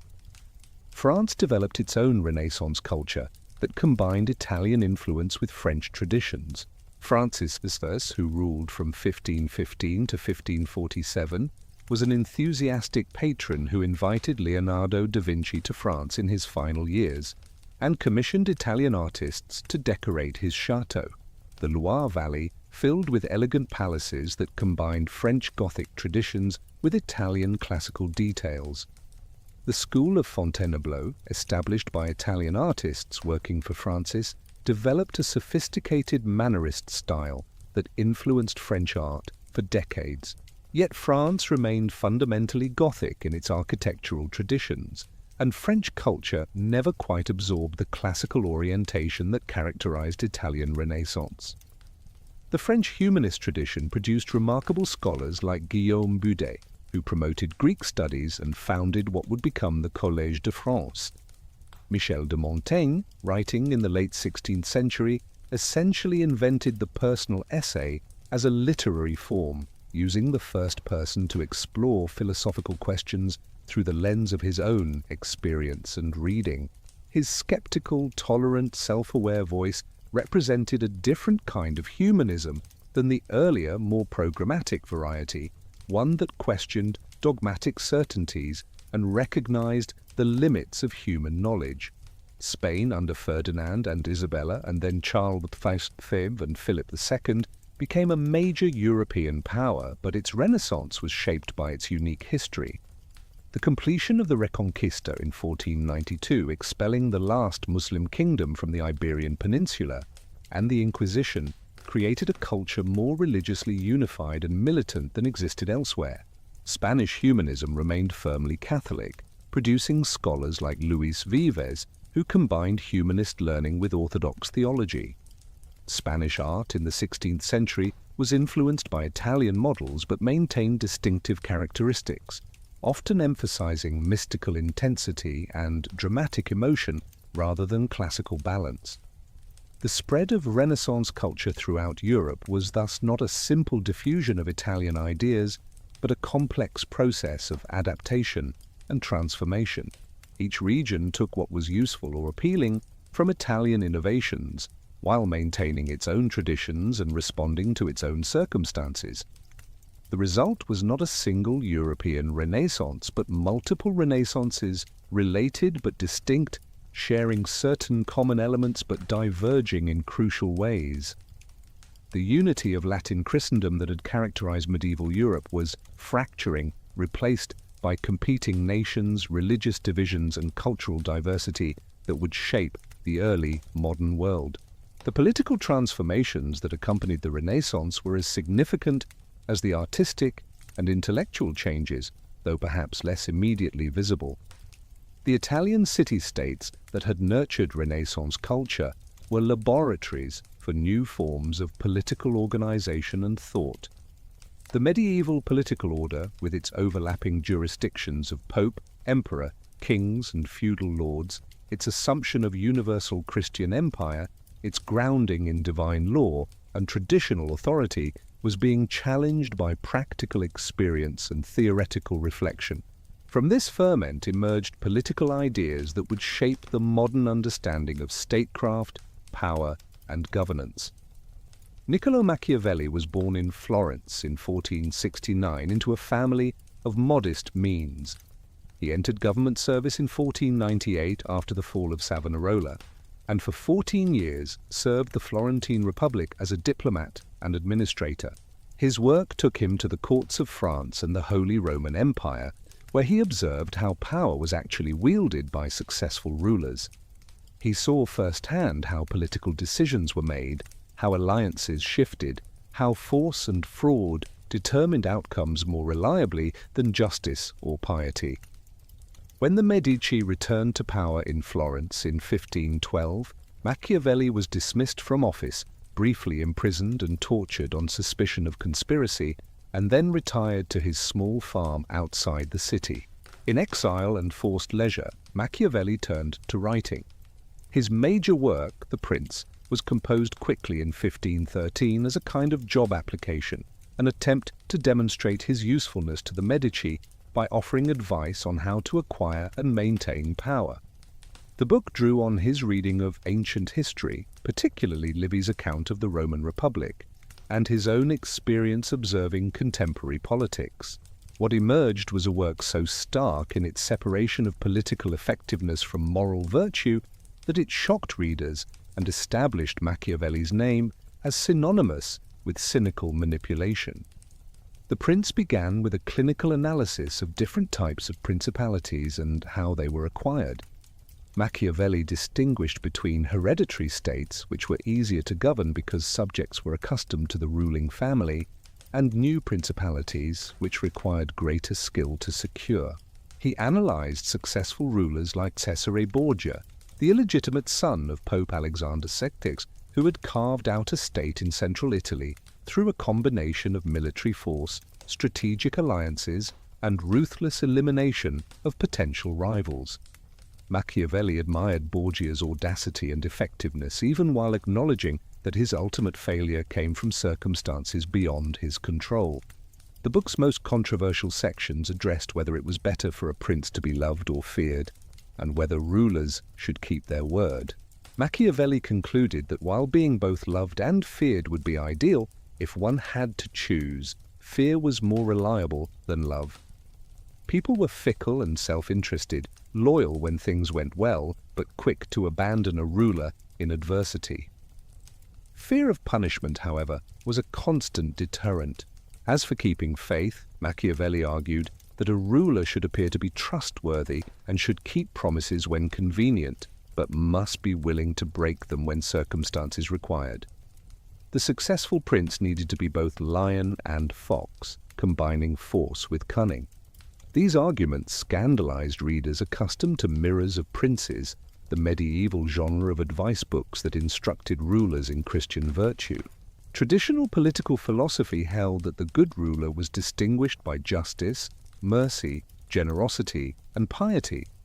Machiavelli did not deny that these qualities were admirable in private life, but he insisted that effective political rule required different standards. A prince too generous would exhaust his treasury and need to tax his subjects heavily, making them hate him. A prince too merciful would allow disorder to flourish. A prince too honest would be outmaneuvered by less scrupulous rivals. Effectiveness, not virtue, was the measure of political success. Machiavelli was not advocating cruelty or deception for their own sake. His concern was with what he called virtù, a term encompassing ability, strength, adaptability, and the will to do what circumstances required. The prince with virtù could respond effectively to Fortuna, the goddess of chance, whose unpredictable interventions determined much of political life. Success required matching one's character and methods to the times. What worked in one situation might fail in another. The prince needed to be flexible, willing to act against conscience when necessity demanded, unbound by moral constraints that applied to private individuals but would cripple political actors. The Prince remained unpublished during Machiavelli's lifetime but circulated in manuscript and was finally printed in 1532, 5 years after his death. Its immediate reception was largely hostile. It was placed on the Catholic Church's Index of Forbidden Books. Protestant writers denounced it as atheistic and immoral. The term Machiavellian entered European languages as a synonym for deceitful and unscrupulous behavior. Yet the book was also widely read and enormously influential. Rulers and their advisors read it, even if they publicly condemned it. Political thinkers had to grapple with its arguments whether they agreed or not. Machiavelli's other major work, The Discourses on Livy, presented a different perspective. Where the prince analyzed autocratic rule, the Discourses examined republican government, using Roman history as a source of lessons. Machiavelli argued that republics were more stable and successful than principalities over the long term, that citizen armies were superior to mercenaries, that laws and institutions mattered more than individual rulers. He praised the Roman practice of allowing public conflict between different classes, arguing that such tensions, properly channeled, strengthened rather than weakened the state. The book showed that Machiavelli was not simply an apologist for tyranny, but a nuanced thinker about different forms of government and their requirements. His political thought represented a break with medieval assumptions in several crucial ways. He treated politics as an autonomous sphere with its own logic, not simply as applied ethics or theology. He based his arguments on observation of how politics actually worked rather than on how it ought to work according to divine or natural law. He assumed that human nature was fundamentally consistent across time and place, allowing lessons from Roman history to be applied to Renaissance Italy. He focused on effectiveness and results rather than intentions and principles. In all these ways, he anticipated modern political science even as he remained rooted in Renaissance concerns. Thomas More, writing slightly earlier in England, offered a very different vision of politics in his Utopia, published in 1516. The book described an imaginary island society organized on rational principles, without private property, with universal education, religious tolerance, and communal decision-making. Citizens rotated through agricultural labor and urban occupations, ensuring that no one was trapped in either. Gold was used for chamber pots and chains for criminals, teaching contempt for what Europeans valued. The Utopians valued learning and philosophical discussion, viewing the pursuit of pleasure, properly understood as spiritual and intellectual rather than merely sensual, as the proper goal of life. More's book was simultaneously a critique of European society and a thought experiment about alternatives. The name Utopia meant nowhere, suggesting both a place that does not exist and an ideal that should exist. Much of the book was satirical, exaggerating European vices by showing their opposites in Utopia. Yet More was also serious about the possibility of organizing society more rationally and justly. His utopians achieved peace and prosperity through reason and cooperation, standing as an implicit indictment of Christian Europe with its wars, inequality, and corruption. The book established the utopian genre of political speculation, imagining ideal societies to criticize existing ones and explore possibilities for reform. More himself rose to become Lord Chancellor under Henry VIII, the highest legal position in England, before being executed in 1535 for refusing to accept Henry as head of the English Church. His death demonstrated the dangers of principled opposition to royal power. He had been a friend of Erasmus, a humanist scholar, who wrote in elegant Latin, a man devoted to learning and justice. Yet he found himself caught between loyalty to the Catholic Church and obedience to his king, and chose the former even at the cost of his life. His martyrdom made him a Catholic saint, while his utopia remained influential among secular political thinkers and reformers. The political realities of Renaissance Italy shaped both Machiavelli's realism and More's idealism. The Italian peninsula was divided into competing states, constantly at war with each other, and vulnerable to invasion by the major powers of France and Spain. Florence, Venice, Milan, Naples, and the Papal States formed an unstable balance of power system, making temporary alliances that shifted with each crisis. Mercenary armies fought the wars, their captains, called condottieri, selling their services to the highest bidder and sometimes switching sides in mid-campaign. Warfare was endemic, but rarely decisive, campaigns dragging on season after season with much maneuvering and little bloodshed. This political fragmentation created the conditions for both Renaissance cultural flourishing and political instability. Competing courts meant multiple sources of patronage.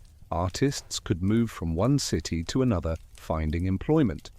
The intensity of political competition spurred innovation in administration, diplomacy, and military technology. Yet the divisions also meant vulnerability.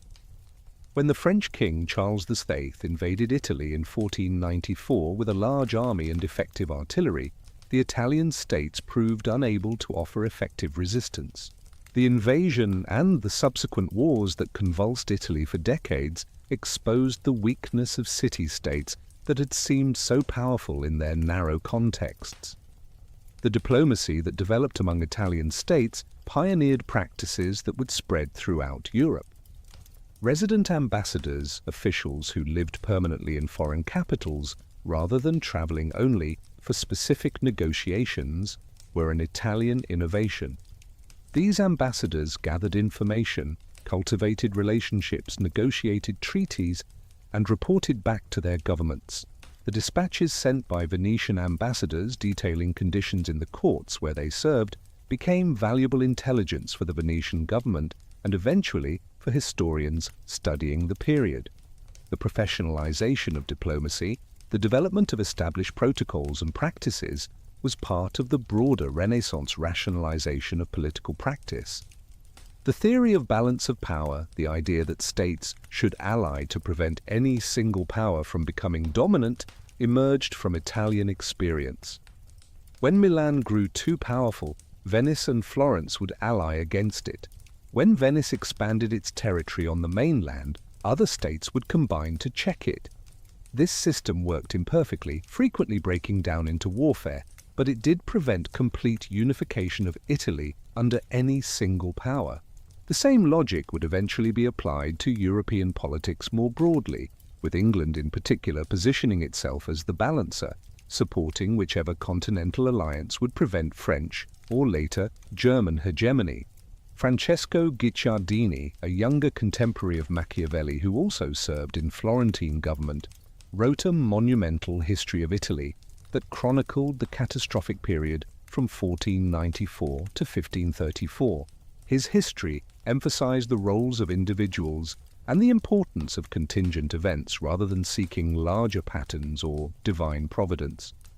He was skeptical, pessimistic, convinced that human affairs were driven by ambition and self-interest more than by virtue or principle. His maxims and reflections showed a mind grappling with the gap between political ideals and political realities, between what rulers professed and what they practiced. The experience of republican government in Florence and Venice influenced political thought in ways that would echo for centuries. The Venetian Republic, with its complex constitution balancing different elements of society, its elections and councils, its relative stability over centuries, became a model studied throughout Europe. Theorists analyzed how Venice avoided the cycle of monarchy degenerating into tyranny, aristocracy into oligarchy, democracy into mob rule, that classical political theory posited as inevitable. The answer seemed to lie in mixed government, combining elements of monarchy, aristocracy, and democracy in a balanced system with checks on each component. The Renaissance prince was a new type of ruler, different from both the medieval king ruling by divine right and hereditary succession, and the elected magistrates of a republic. These were men who carved out states through ability and fortune, who maintained power through personal qualities rather than traditional legitimacy. They were patrons of art and learning, presenting themselves as wise and cultivated rather than merely powerful. They employed humanist secretaries who wrote their correspondence in elegant Latin. They collected books and antiquities, commissioned portraits and palaces, supported scholars and poets. They were simultaneously warriors, administrators, diplomats, and cultural figures. The courtier, analyzed in Baldassare Castiglione's Book of the Courtier, was the ideal type associated with this political order. The book, set as a series of conversations at the court of Urbino, discussed the qualities of the perfect courtier: skill in arms, education in letters, ability in arts, grace in manner, wit in conversation. The courtier should make all these accomplishments seem effortless, displaying what Castiglione called sprezzatura, a studied carelessness that concealed the effort behind apparently spontaneous excellence. The courtier served the prince but was not servile, offering honest counsel while maintaining dignity and independence.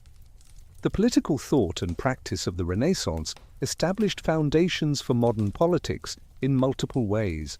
The idea of politics as a separate sphere with its own rules, the importance of institutions and laws rather than just individual virtue, the analysis of power and how it was acquired and maintained, the development of diplomatic practice, the exploration of different forms of government, all these emerged from Renaissance experience and reflection. The political world was being reimagined just as the artistic and intellectual worlds were, with the past providing examples to analyze but not fixed models to imitate exactly, and with human reason and observation replacing divine revelation and traditional authority as the basis for understanding political life. The scientific revolution that would transform European understanding of the natural world in the 17th century had its roots firmly planted in Renaissance soil. The recovery of ancient scientific texts, the humanist emphasis on returning to original sources, the artistic study of nature and human anatomy, the development of mathematical techniques, all these created conditions that made radical new departures in natural philosophy possible. The universe itself became a subject for investigation and reimagining, with consequences that would ultimately extend far beyond science into every aspect of European culture. Medieval cosmology had been a synthesis of Aristotelian physics and Ptolemaic astronomy modified to accord with Christian theology. The Earth stood motionless at the center of the universe, the heaviest element naturally seeking the lowest place.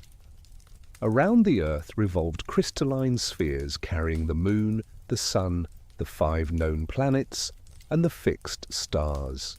Beyond the outermost sphere lay the Empyrean, the dwelling place of God and the blessed. This cosmos was finite, hierarchically ordered, and meaningful.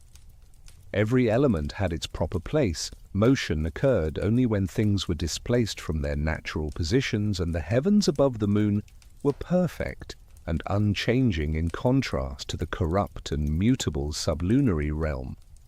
This system worked reasonably well for explaining everyday observations and had been refined over centuries to account for the apparent motions of celestial bodies with considerable accuracy. But it was enormously complicated, requiring epicycles, eccentric circles, and other mathematical devices to make theory match observation. The system was also inconsistent with some ancient alternatives that Renaissance scholars encountered as they recovered more Greek texts. Pythagorean and Platonic traditions had suggested that the Earth might move, that mathematical harmony rather than physical explanation might be the key to understanding the heavens. Nicholas Copernicus, a Polish cleric educated at Italian universities in the late 15th and early 16th centuries, spent decades working on a new cosmic system that placed the Sun rather than the Earth at the center. His motivation was partly aesthetic. The Ptolemaic system seemed inelegant, its complexity suggesting error rather than truth.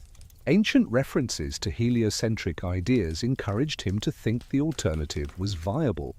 Mathematical considerations suggested that a sun-centered system could be simpler and more harmonious than the traditional arrangement.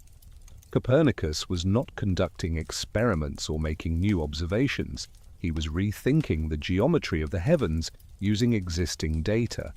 His great work, On the Revolutions of the Heavenly Spheres, was published in 1543, the year of his death. The book was mathematically sophisticated and difficult, accessible only to experts in astronomy.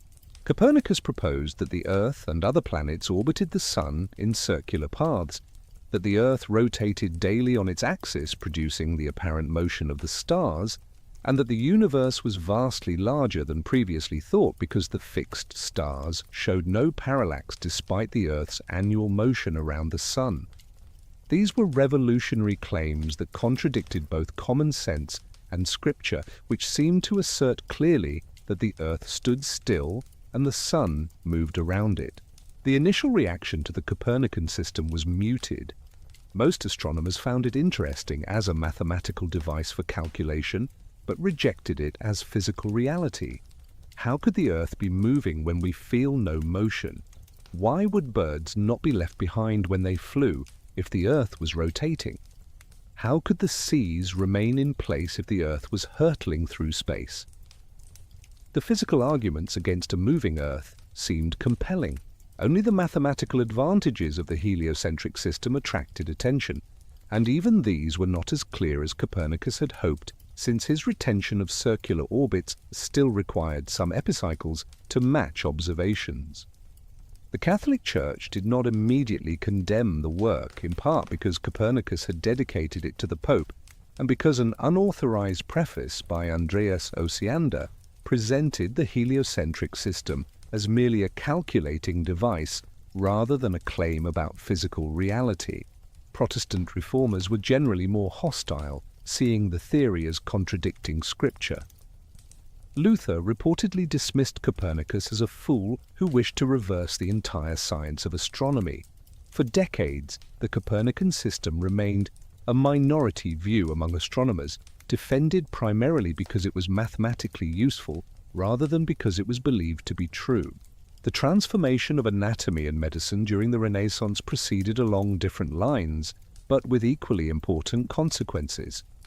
Medieval medicine had relied heavily on the works of Galen, the 2nd century Greek physician whose treatises had been preserved and transmitted through Arabic and Latin translations. Galen's anatomy was based largely on dissection of animals, particularly apes and pigs, since Roman law had restricted human dissection. His descriptions contained errors attributing to humans anatomical structures that existed only in animals. Medieval physicians generally accepted Galen's authority without question, as they accepted Aristotle's in natural philosophy. Andreas Vesalius, born in Brussels in 1514, studied at the University of Paris, and then at Padua, where the medical faculty was the most progressive in Europe. Padua permitted human dissection for teaching purposes, and Vesalius took advantage of this to study anatomy directly. He performed dissections himself rather than leaving the work to barber surgeons while lecturing from a book, as had been traditional. He discovered discrepancies between what he observed and what Galen described. Where Galen said the human liver had 5 lobes, Vesalius found it had 2. Where Galen described a network of blood vessels at the base of the brain, found in ungulates but not in humans, Vesalius found no such structure. His great work on the fabric of the human body, published in 1543, the same year as Copernicus's book, contained detailed descriptions of human anatomy based on systematic dissection. The book was lavishly illustrated with woodcuts showing muscular figures in dramatic poses, skeletons leaning on spades in landscapes, progressively deeper dissections revealing layer after layer of internal structure. The illustrations were as much works of art as scientific documentation, demonstrating how Renaissance artistic training in depicting the human body could serve scientific purposes. The book established anatomy as a discipline based on observation rather than textual authority. Vesalius faced criticism from traditionalists who accused him of arrogance for challenging Galen. Some argued that human bodies had changed since antiquity, that Galen had been correct for his time, but bodies had degenerated since then.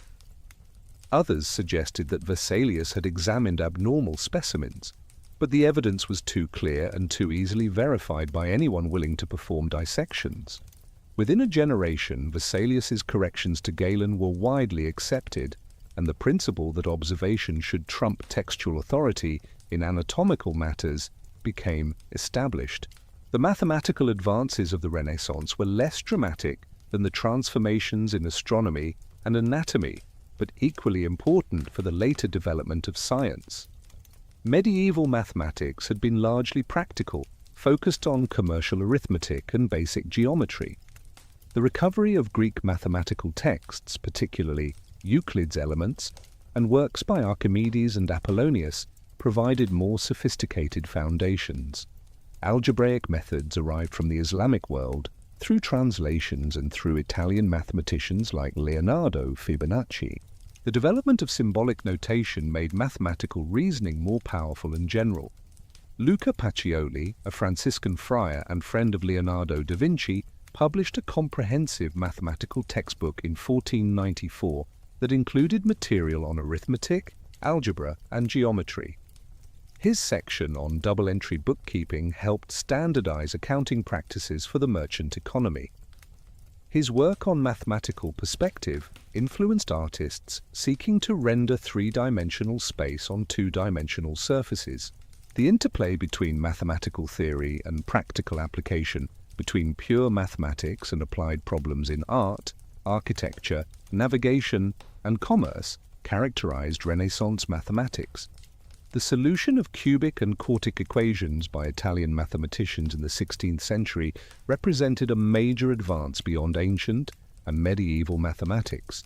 Scipione del Ferro, Niccolò Tartaglia, Girolamo Cardano, and Lodovico Ferrari competed and collaborated to find general solutions to these equations. The story involved secrecy, betrayal, and public contests, demonstrating how intensely personal mathematical achievement was for Renaissance scholars.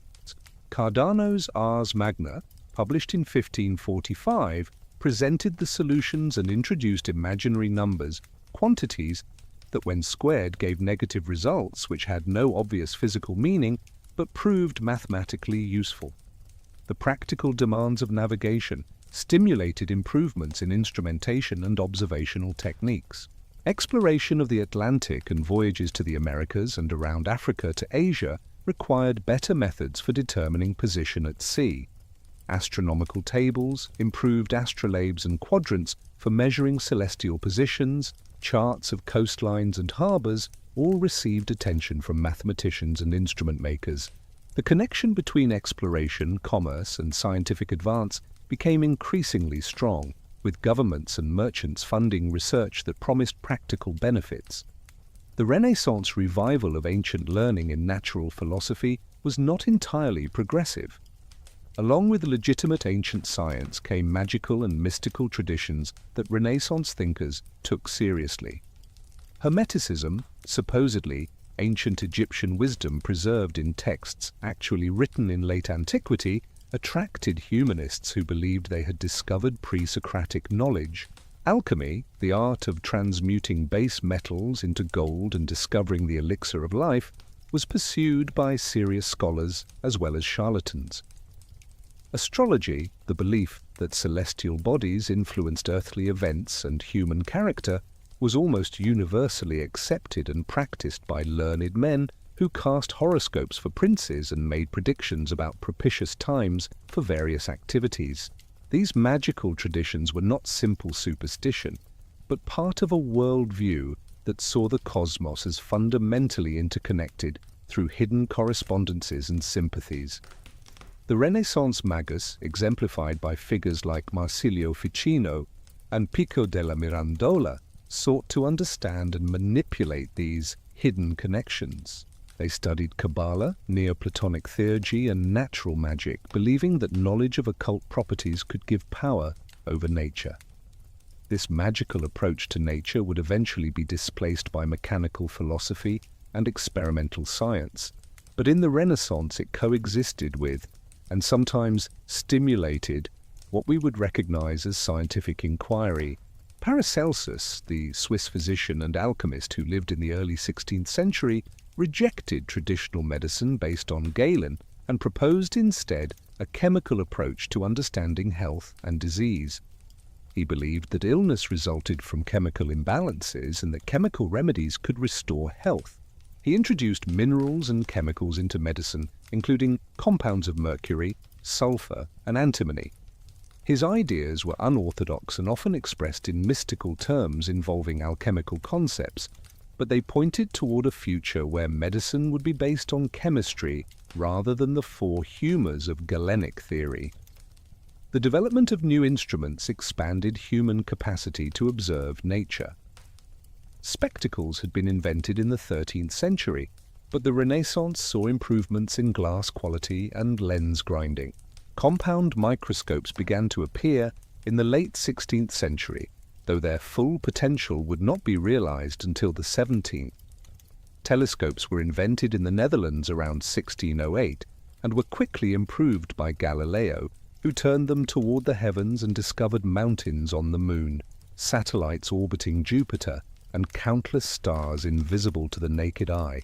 These instruments revealed that nature contained far more than human senses could directly perceive.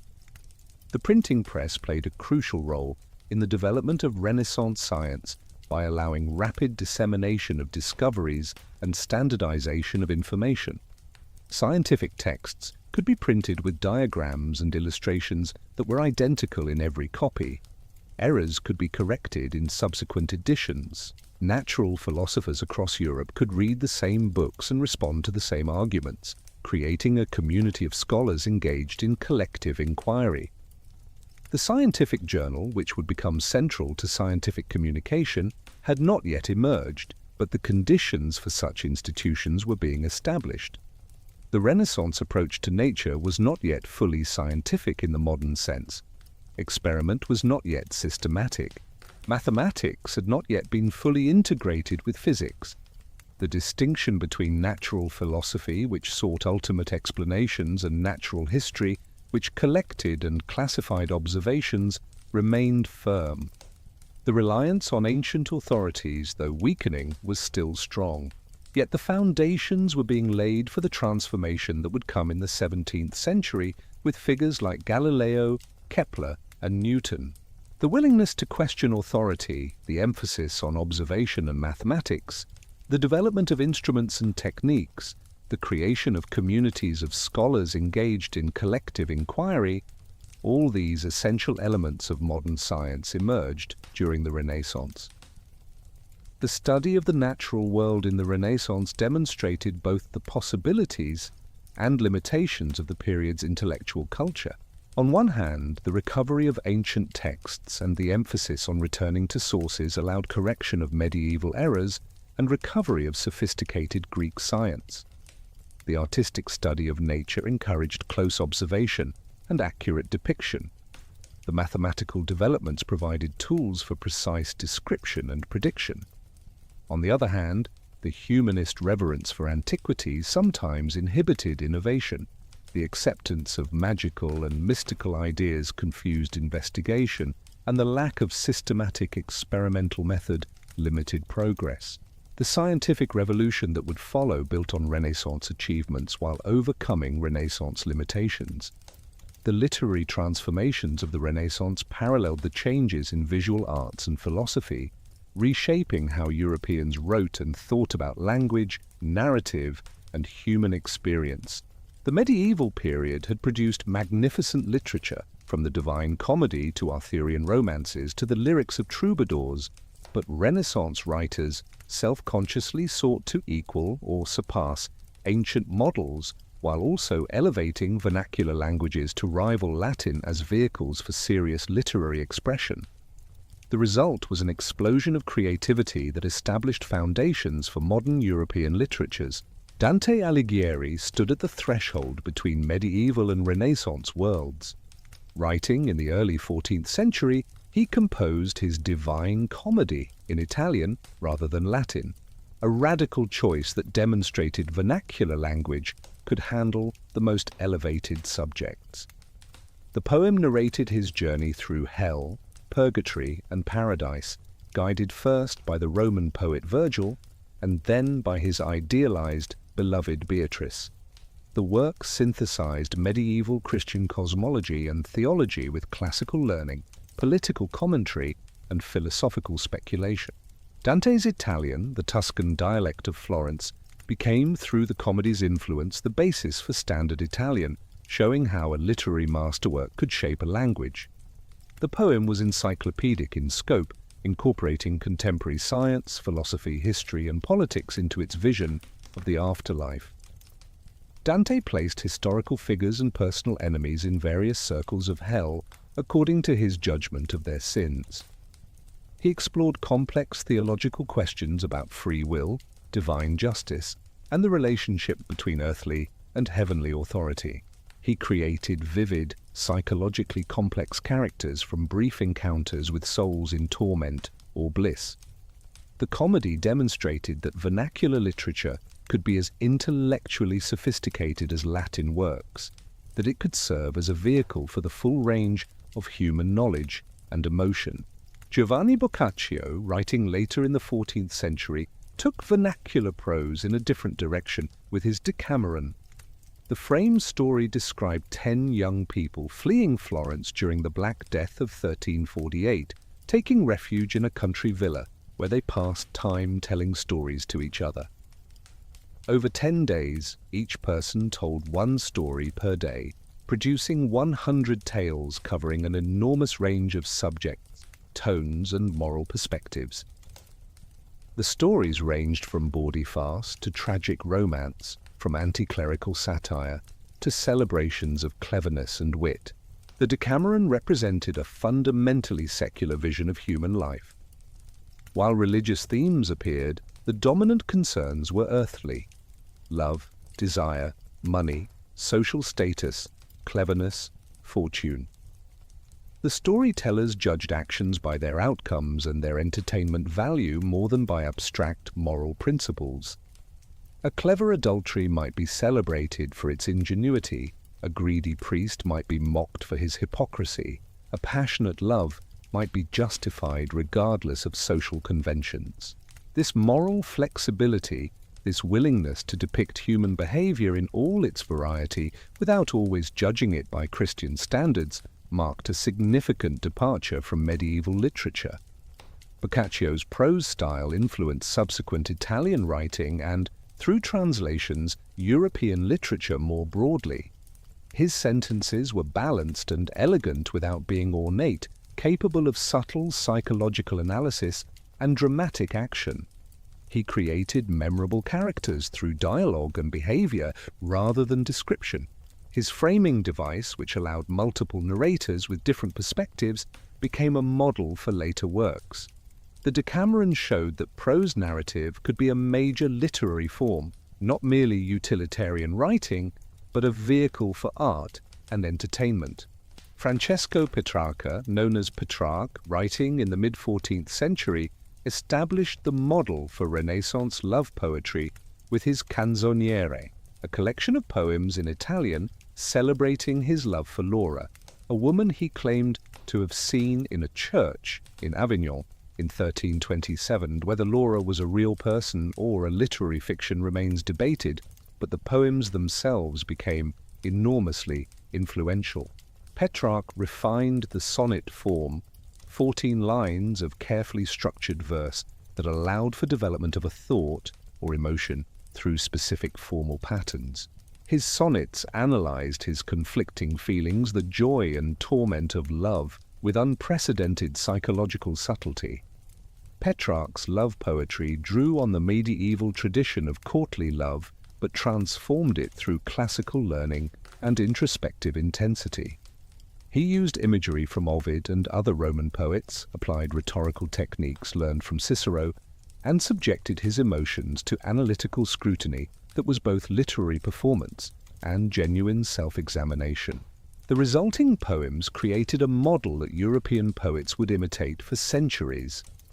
The Petrarchan lover became a type, sensitive, articulate, tormented by desire for an idealized and often unattainable woman, expressing his feelings in polished, formal verse. The question of which language to use for serious literature remained contested throughout the Renaissance.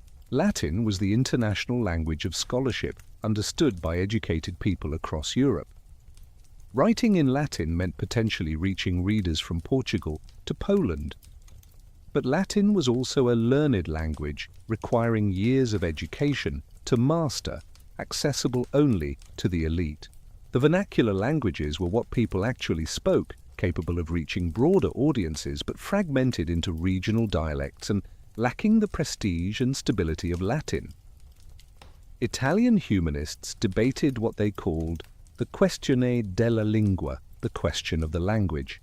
Pietro Bembo, in his Prose della volgar lingua, published in 1525, argued that Italian could be a literary language equal to Latin if writers would follow the examples of Petrarch for poetry and Boccaccio for prose. He promoted the standardization of Italian based on 14th century Florentine usage. Others advocated for different dialects or argued that language should evolve naturally rather than being frozen in a past form.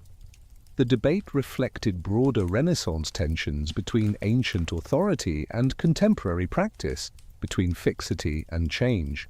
Spain in the late 15th and early 16th centuries experienced a golden age of literature despite, or perhaps because of, its troubled history of religious conflict and imperial expansion. The Reconquista's completion, the Inquisition, the expulsion of Jews and Muslims, and the conquest of the Americas created a culture of religious militancy and imperial ambition. Yet Spanish literature flourished, producing works that ranged from mystical religious poetry to picaresque novels to dramatic theatre. Spanish became a major literary language not by rejecting its medieval tradition, but by building on and transforming it. Miguel de Cervantes published Don Quixote in two parts, 1605 and 1615, near the end of the Renaissance period. The novel told the story of an aging gentleman who had read so many chivalric romances that he lost his grip on reality, imagining himself a knight-errant who must ride forth to perform heroic deeds. Accompanied by his practical peasant squire Sancho Panza, Don Quixote encountered a world that stubbornly refused to conform to his literary expectations.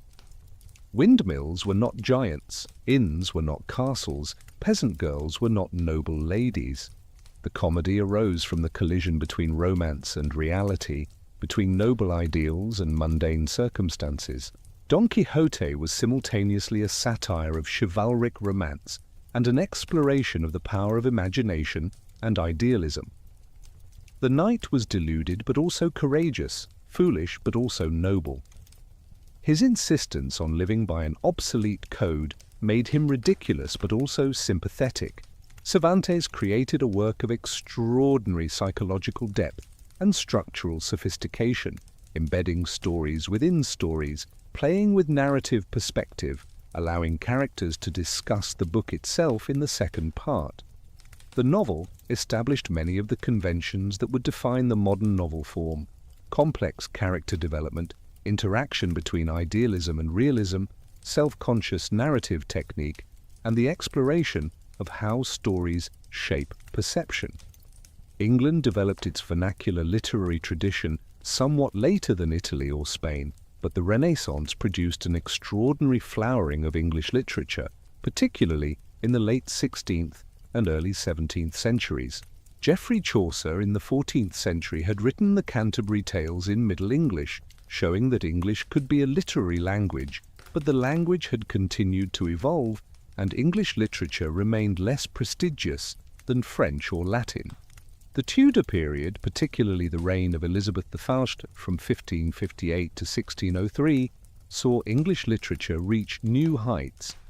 Edmund Spenser's Faerie Queene, published in the 1590s, attempted to do for English what Dante had done for Italian and Virgil for Latin, create a national epic. The poem was an allegory of virtue, with knights representing different moral qualities, questing through a fantastic landscape. Spenser invented an archaic style that drew on Chaucer and earlier English poetry, creating a deliberately antique diction for his Renaissance epic. The poem celebrated Protestant England and Elizabeth I while exploring moral philosophy through narrative. Its influence on subsequent English poetry was enormous, establishing ambitious narrative poetry in English as a legitimate enterprise. English poetry in the late 16th century was dominated by the sonnet, imported from Italy via France, and adapted to English through the work of Thomas Wyatt and Henry Howard. The Elizabethan sonnet, particularly the Shakespearean sonnet with its distinctive rhyme scheme, became the vehicle for love poetry, philosophical meditation, and occasional verse. Sonnet sequences, collections of thematically linked sonnets often telling a story of love or exploring a set of related ideas, became fashionable. Philip Sidney's Astrophil and Stella, Shakespeare's sonnets, and numerous other sequences demonstrated the form's flexibility and expressive power. The crowning achievement of English Renaissance literature was undoubtedly the drama of the late 16th and early 17th centuries. London's commercial theatres, built to entertain paying audiences from all social classes, created demand for new plays at an unprecedented rate. Companies of professional actors performed daily, requiring a constant supply of scripts. Playwrights worked individually or in collaboration, often writing for specific acting companies and adapting to the capabilities of particular actors. The competitive, commercial nature of the theatre meant that popularity mattered more than critical approval, that plays had to engage diverse audiences immediately or quickly. Christopher Marlowe demonstrated the potential of blank verse, unrhymed iambic pentameter, for dramatic poetry in plays like Tamburlaine the Great and Dr. Faustus. His protagonists were ambitious overreachers who challenged divine and natural limits, seeking power, knowledge, or pleasure beyond what was permitted to mortals. Marlowe's mighty line, his powerful and flexible verse, influenced all subsequent English dramatic poetry. His plays showed that English drama could treat serious subjects with linguistic sophistication equal to classical or continental models. William Shakespeare, working in London from the early 1590s until around 1613, produced a body of dramatic work unmatched in English literature. His 37 plays ranged from history plays dramatizing English royal succession to comedies celebrating love and social integration to tragedies exploring the depths of human suffering and moral failure. He created characters of extraordinary psychological complexity, from the philosophically paralyzed Hamlet to the ambitious Macbeth, to the jealous Othello to the mad King Lear. His plays examined political power, romantic love, family loyalty, personal identity, and virtually every other aspect of human experience. Shakespeare's language was remarkable for its range and inventiveness. He could write formal courtly speeches and bawdy jokes, philosophical soliloquies, and colloquial dialogue. He coined words and phrases that entered permanent English usage. His metaphors ranged from the commonplace to the startlingly original. His verse could be smooth and musical or rough and broken depending on dramatic need. He absorbed influences from classical literature, Italian novelle, English chronicles, and contemporary events, transforming everything he touched into distinctly Shakespearean drama. The theatre for which Shakespeare wrote was a collaborative medium. Plays were performed without the lengthy preparation modern theatre requires. Actors learned their parts quickly, improvised when necessary, and adapted to the responses of audiences. The playhouse was open to the sky, performances occurred in daylight, spectators stood in the pit or sat in galleries surrounding the stage. There was no realistic scenery, minimal props and costumes that were contemporary rather than historically accurate. The plays therefore relied heavily on language to establish setting, evoke atmosphere, and convey action. Shakespeare's verbal artistry was not merely decorative, but essential to the theatrical experience. The French Renaissance produced a sophisticated literary culture, though perhaps not works of the singular genius found in Spain and England. The Pléiades, a group of poets in the mid-16th century, sought to elevate French poetry to the level of ancient Greek and Latin verse. Pierre de Ronsard wrote sonnets and odes that imitated classical models while addressing contemporary French themes. Joachim du Bellay's defense and illustration of the French language argued that French could equal any language, including Latin, if French writers would cultivate it properly by translating from ancient languages, inventing new words, and experimenting with forms. Michel de Montaigne invented the personal essay as a literary form in his Essays, published in 1580 and expanded in subsequent editions. He wrote in first person about an enormous range of subjects: education, friendship, cannibals, thumbs, smells, war horses, vanity, experience. His method was discursive and personal, citing classical authorities, but always returning to his own experience and judgment. He was skeptical of dogmatic certainty, tolerant of human diversity, aware of the limitations of human knowledge. His phrase, "Que sais-je?" or "What do I know?" captured his philosophical stance. The Essays created a new kind of literature, neither poetry, nor systematic philosophy, nor fictional narrative, but reflective prose exploring ideas through personal meditation. The literary Renaissance was not limited to Italy, Spain, England, and France. Portugal produced Luís de Camões, whose epic The Lusíads celebrated Portuguese exploration and empire. Germany produced Hans Sachs, the shoemaker poet of Nuremberg, who wrote thousands of poems and plays. The Netherlands produced poets and dramatists working in Dutch. Poland developed a literary culture around the court and universities. The vernacular literatures of Europe were emerging as mature forms capable of expressing the full range of human thought and imagination, no longer subordinate to Latin, but increasingly confident in their own worth. The development of vernacular literature had profound consequences beyond literature itself.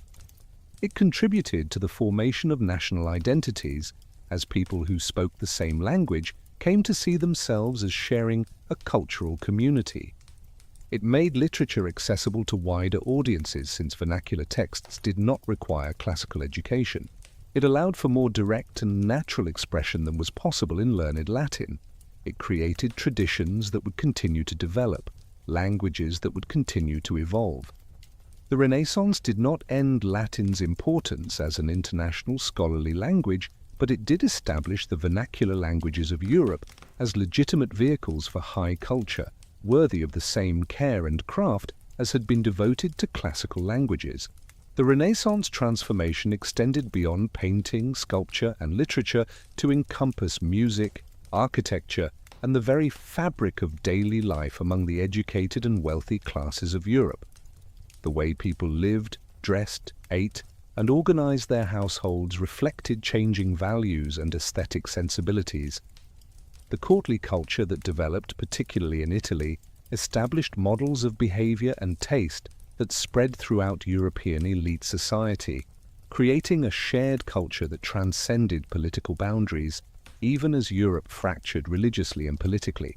Music in the medieval period had been dominated by the Church, with Gregorian chant and sacred polyphony constituting the most sophisticated musical forms. Secular music existed, particularly songs performed by troubadours and minstrels, but these were generally not written down and were considered less elevated than sacred music.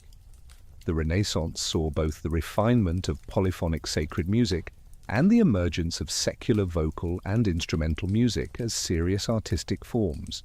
Composers gained recognition as individual creators rather than anonymous craftsmen serving the church. Polyphony, the simultaneous sounding of multiple independent melodic lines, reached new levels of complexity and beauty in Renaissance sacred music. Composers like Josquin des Prez, working in the late 15th and early 16th centuries, created masses and motets where 4, 5, or more vocal lines wove together in intricate counterpoint. Each line was melodically interesting, yet together they created rich harmonies that moved according to principles that were partly theoretical and partly empirical, based on what sounded pleasing to educated ears. The resulting music was simultaneously intellectually sophisticated and emotionally moving. The development of music printing in the early 16th century allowed compositions to be disseminated widely. Ottaviano Petrucci in Venice pioneered the printing of polyphonic music using movable type, a technically challenging process that required precise alignment of multiple impressions. Printed music meant that compositions could be performed by musicians across Europe, that amateur music making could flourish, and that composers could reach audiences far beyond their immediate patrons. The standardization of notation and the wider availability of scores contributed to the rapid development of musical style. Secular vocal music flourished in multiple forms.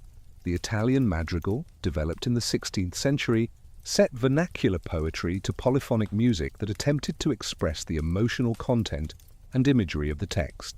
Composers like Luca Marenzio and Carlo Gesualdo experimented with chromatic harmonies and dramatic contrasts to convey love, longing, joy, or despair. The madrigal became a favorite entertainment of educated amateurs who gathered to sing in private homes. The French chanson and the English madrigal were related forms that developed in those countries, each with distinctive characteristics reflecting different poetic and musical traditions. Instrumental music, which had been relatively undeveloped in the medieval period, gained new prominence. Instruments were categorized as high or low, loud or soft, determining their appropriate contexts. Trumpets and drums were high instruments suitable for outdoor ceremonies and military purposes. Viols, lutes, and recorders were soft instruments appropriate for indoor chamber music. Keyboard instruments, particularly the organ for church use, and the harpsichord for secular settings became increasingly sophisticated. Composers began writing specifically instrumental pieces rather than simply performing vocal music on instruments. Dance music represented an important category of instrumental composition. Courts maintained elaborate ceremonial dances that required accompanying music. Published collections of dance music appeared, providing choreography and musical scores for courtiers to learn. The stately pavane, the lively galliard, the Italian saltarello, and numerous other dance forms each had distinctive rhythmic patterns and musical characteristics. Skill in dancing was considered essential to courtly accomplishment, and the music that supported dancing contributed to the development of instrumental composition. Architecture in the Renaissance drew heavily on classical models while adapting them to contemporary needs and regional traditions. The study of ancient Roman buildings, particularly the ruins that survived in Rome itself, inspired architects to revive classical orders, proportional systems, and decorative elements. Leon Battista Alberti, the great humanist and architect of the 15th century, wrote treatises on architecture that codified principles derived from ancient sources, particularly Vitruvius, the Roman architectural writer whose text had survived and was studied intensely by Renaissance architects. Alberti's own buildings demonstrated how classical principles could be applied to contemporary structures. His facade for Santa Maria Novella in Florence used classical proportions and geometric harmonies to create a unified design that incorporated the existing Gothic church behind it. His church of Sant'Andrea in Mantua adapted the Roman triumphal arch motif to create a facade of classical grandeur serving Christian purposes. Inside, the barrel vault recalled Roman architecture while accommodating Renaissance needs for a spacious, well-lit interior suitable for the congregation to observe the elevated altar. The idealized city became a subject for architectural speculation. Numerous treatises described geometrically perfect cities with streets laid out in regular patterns, central squares, harmonious proportions, relating all parts to the whole. These ideal cities were rarely built, existing mostly as theoretical exercises and occasional small-scale implementations, but they represented the Renaissance conviction that human reason could order the built environment according to rational principles, that cities need not grow organically, but could be planned comprehensively to serve human needs and express mathematical beauty. The villa, a country house for a wealthy urban family, became an important architectural type, particularly in the Veneto region. Andrea Palladio, working in the 16th century, designed villas that combined practical agricultural functions with elegant classical form. His Villa Rotonda, with its central circular hall covered by a dome and 4 identical temple front porticos facing the cardinal directions, represented the Renaissance architectural ideal. Perfectly symmetrical, rationally organized, classical in vocabulary, yet serving contemporary residential needs. Palladio's published designs would influence architecture far beyond Italy, particularly in England and later in America. Urban palaces for wealthy families became showcases for architectural display and luxurious living. The Renaissance palazzo typically presented a rusticated stone facade to the street, appearing fortress-like on the ground floor, but becoming progressively more refined on upper stories. Inside, a courtyard surrounded by arcades provided light and air while maintaining privacy. Reception rooms on the piano nobile, the principal floor, were decorated with frescoes, coffered ceilings, and elaborate architectural details. These palaces were simultaneously residences, statements of family prestige, and settings for the cultural activities that defined Renaissance urban life. Fashion and personal appearance became subjects of intense attention during the Renaissance. Clothing was a marker of social status, regulated by sumptuary laws that attempted, usually unsuccessfully, to prevent people from dressing above their station.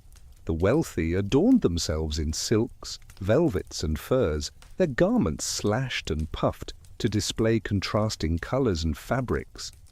Men wore elaborately decorated doublets and hose. Women wore gowns with elaborate sleeves and trains. Jewelry, particularly gold chains, rings and pendants, signified wealth and taste. The attention to dress represented not mere vanity, but a recognition that self-presentation was part of social identity.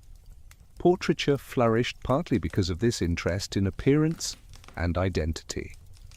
Renaissance portraits showed individuals in their finest clothes, often with objects signifying their occupations or interests. A scholar might be shown with books, a merchant with account books or coins, a noble with weapons or hunting dogs.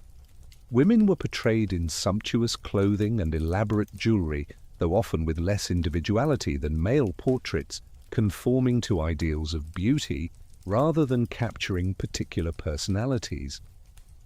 The portrait became a way of asserting status, commemorating family members, and displaying wealth and taste. The culture of courtly behavior that Baldassare Castiglione codified in the Book of the Courtier represented an ideal that shaped elite behavior throughout Europe. The perfect courtier, according to Castiglione, mastered multiple skills: horsemanship, fencing, hunting, dancing, conversation, music, poetry, and art appreciation. Physical accomplishments had to be balanced with intellectual cultivation. Martial skill had to coexist with refined manners. The courtier served the prince but maintained personal dignity. Women, addressed in a separate section of the book, were expected to be beautiful, virtuous, accomplished in music and conversation, able to entertain while maintaining modesty and discretion. The concept of sprezzatura that Castiglione emphasized represented a distinctly Renaissance aesthetic ideal. This studied nonchalance, this ability to make difficult things appear easy, reflected the period's appreciation for art that concealed art, for skill that appeared natural rather than labored. The courtier who excelled at fencing should make it look effortless, not desperate. The musician should perform complex pieces with apparent ease. The conversationalist should produce witty remarks as if they were spontaneous rather than calculated. This ideal pervaded Renaissance culture, appearing in visual art where technical mastery was deployed to create effects that seemed natural, in writing that aimed for clarity and grace rather than obvious rhetorical display. Table manners and dining practices evolved during the Renaissance as part of the broader civilizing process. Medieval dining had been relatively informal by later standards, with people eating from common dishes using their hands or shared utensils. Renaissance courtesy books instructed readers in proper behavior. Do not put gnawed bones back in the serving dish. Do not wipe your hands on the tablecloth. Do not speak with your mouth full. Individual plates, forks, and napkins gradually became standard among the wealthy.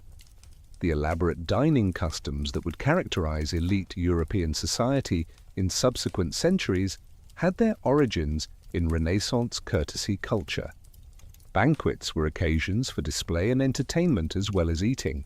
Multiple courses of elaborately prepared dishes were served, often with intermezzi, entertainments between courses that might include music, dancing, or allegorical performances. The arrangement of guests by rank, the serving of different quality food to different status levels, the rituals of washing hands and blessing food. All these practices reinforced social hierarchies while displaying the host's wealth and cultivation. Cookbooks appeared providing recipes for elaborate dishes, though these were directed at professional cooks serving aristocratic households rather than at ordinary people. Gardens became important sites for Renaissance culture, representing the human ability to impose order and beauty on nature. Italian gardens were formally arranged with geometric beds, clipped hedges, sculptures, and fountains, creating outdoor rooms. Classical statuary placed in gardens connected the present to the ancient world. Fountains combined engineering skill with aesthetic beauty, the water serving both practical and decorative purposes. The villa garden was a place for conversation, philosophical discussion, and otium. the refined leisure that humanists celebrated as necessary for intellectual activity. The education of children in elite families followed patterns designed to produce the accomplished courtier or cultivated lady. Boys began with grammar, learning Latin through the intensive study of classical authors. They progressed to rhetoric, studying how to write and speak persuasively. Mathematics, music, and dancing were part of the curriculum. Physical training in fencing, riding, and hunting prepared them for military and courtly duties. The education was rigorous, beginning early and continuing into adolescence, producing young men who could move comfortably in cultivated society and serve effectively in government or military positions. Girls from elite families received more limited education, focused on skills appropriate to their expected roles. They learned to read and often to write, studied music and dancing, learned needlework and household management. Some, particularly those from humanist families, received more extensive education including Latin and classical literature. But the expectation was that women would primarily operate in domestic spheres, managing households, rather than participating directly in public affairs. The Renaissance ideal of the universal man had no exact female equivalent, though individual women sometimes achieved remarkable learning and accomplishment despite societal restrictions. The household, particularly among the urban elite, was a complex institution.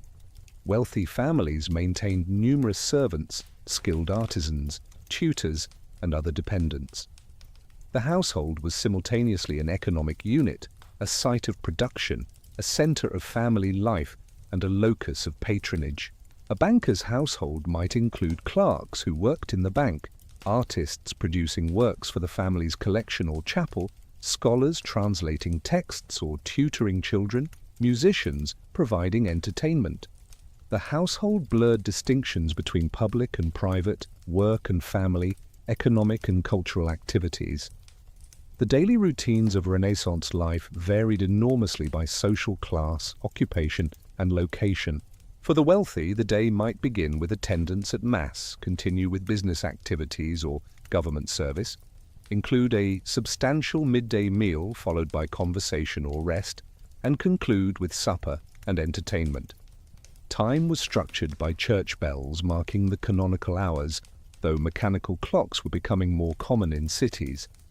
The rhythm of life remained largely determined by daylight, with most activities occurring during the day, and artificial light from candles or oil lamps being expensive and limited. The Renaissance transformation of daily life was gradual and incomplete. Peasants in the countryside lived much as their ancestors had, their lives determined by agricultural seasons and local traditions, largely untouched by humanist learning or Renaissance art. Even in cities, the majority of people were artisans, shopkeepers, laborers whose lives were focused on survival and modest comfort rather than cultural cultivation. The Renaissance was primarily an elite phenomenon, though its effects gradually filtered through society in complex ways, influencing language, raising educational levels, creating new occupational categories, and establishing cultural patterns that would persist and evolve over subsequent centuries. The high Renaissance that had flourished in the early 16th century could not be sustained indefinitely.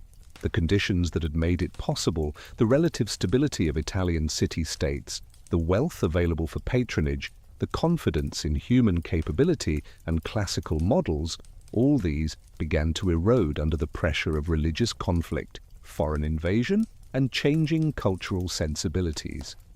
What emerged in the later 16th century was a more complex, sometimes anxious art that historians have called mannerism, a term derived from the Italian maniera, meaning style or manner. This art maintained technical sophistication while departing from the balanced clarity that had characterized the High Renaissance. Mannerist artists like Pontormo, Parmigianino, and Bronzino created works that emphasized artifice rather than naturalism, that elongated figures beyond anatomical accuracy, that used color for emotional or decorative effect rather than to model three-dimensional form naturalistically. Their compositions often seemed deliberately awkward or crowded, rejecting the spacious clarity of Raphael or the monumental simplicity of early Michelangelo. This was not a decline in skill, but a different aesthetic, one that valued complexity, sophistication, and the demonstration of artistic virtuosity over the imitation of nature. Parmigianino's Madonna with the long neck showed the Virgin with an impossibly elongated neck and body holding an oversized infant Christ, attended by angels crowded into one side of the composition, while the other side opened to a distant figure and architectural elements.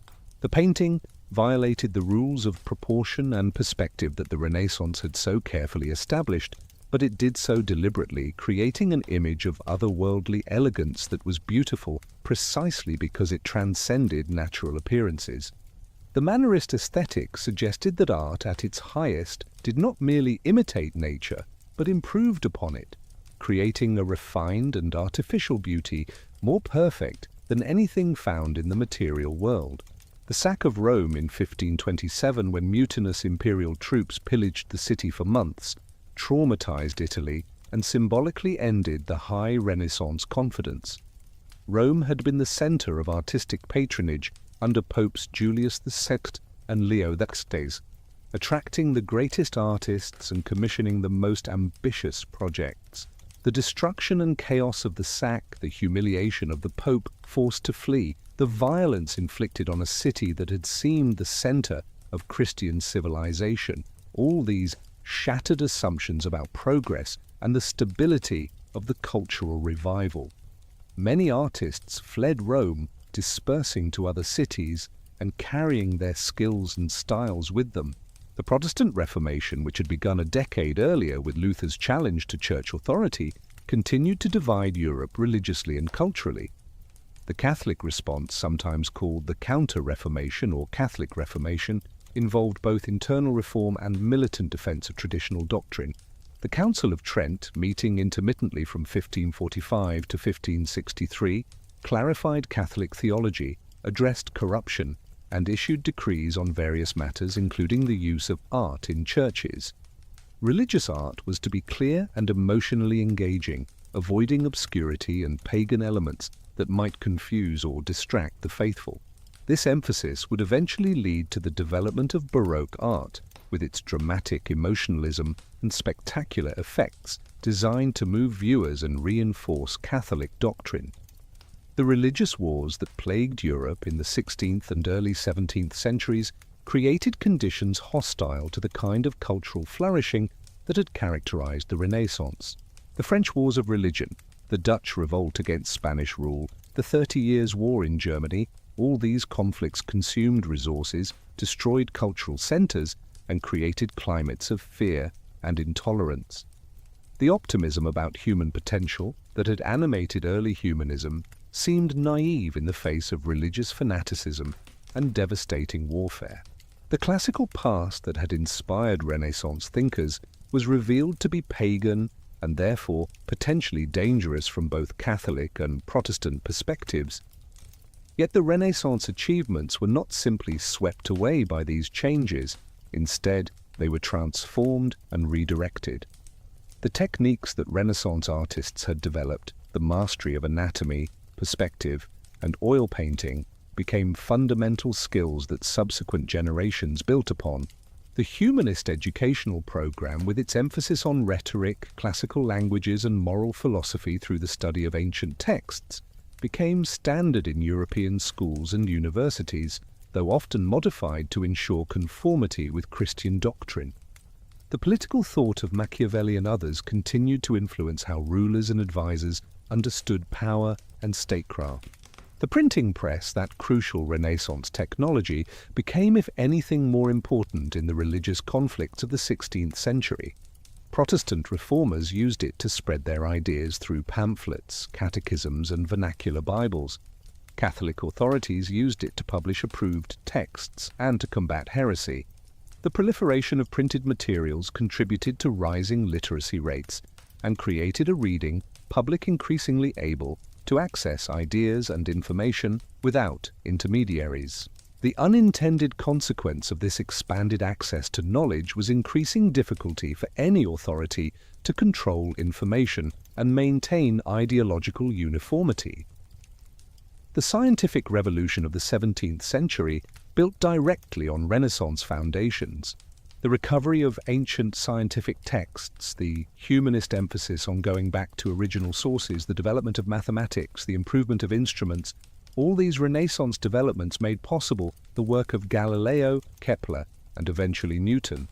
Galileo's telescopic observations and his insistence on mathematical description of natural phenomena, Kepler's precise astronomical calculations and his laws of planetary motion, Newton's synthesis of terrestrial and celestial mechanics, all represented extensions and transformations of Renaissance natural philosophy. The Enlightenment of the 18th century would draw heavily on Renaissance ideas while rejecting others. The faith in human reason, the belief that observation and logic could reveal truth, the conviction that knowledge could improve human life, all these Enlightenment values had Renaissance precedents. Yet the Enlightenment thinkers were often critical of Renaissance humanism's reverence for ancient authority, preferring instead to trust reason and experience over textual tradition.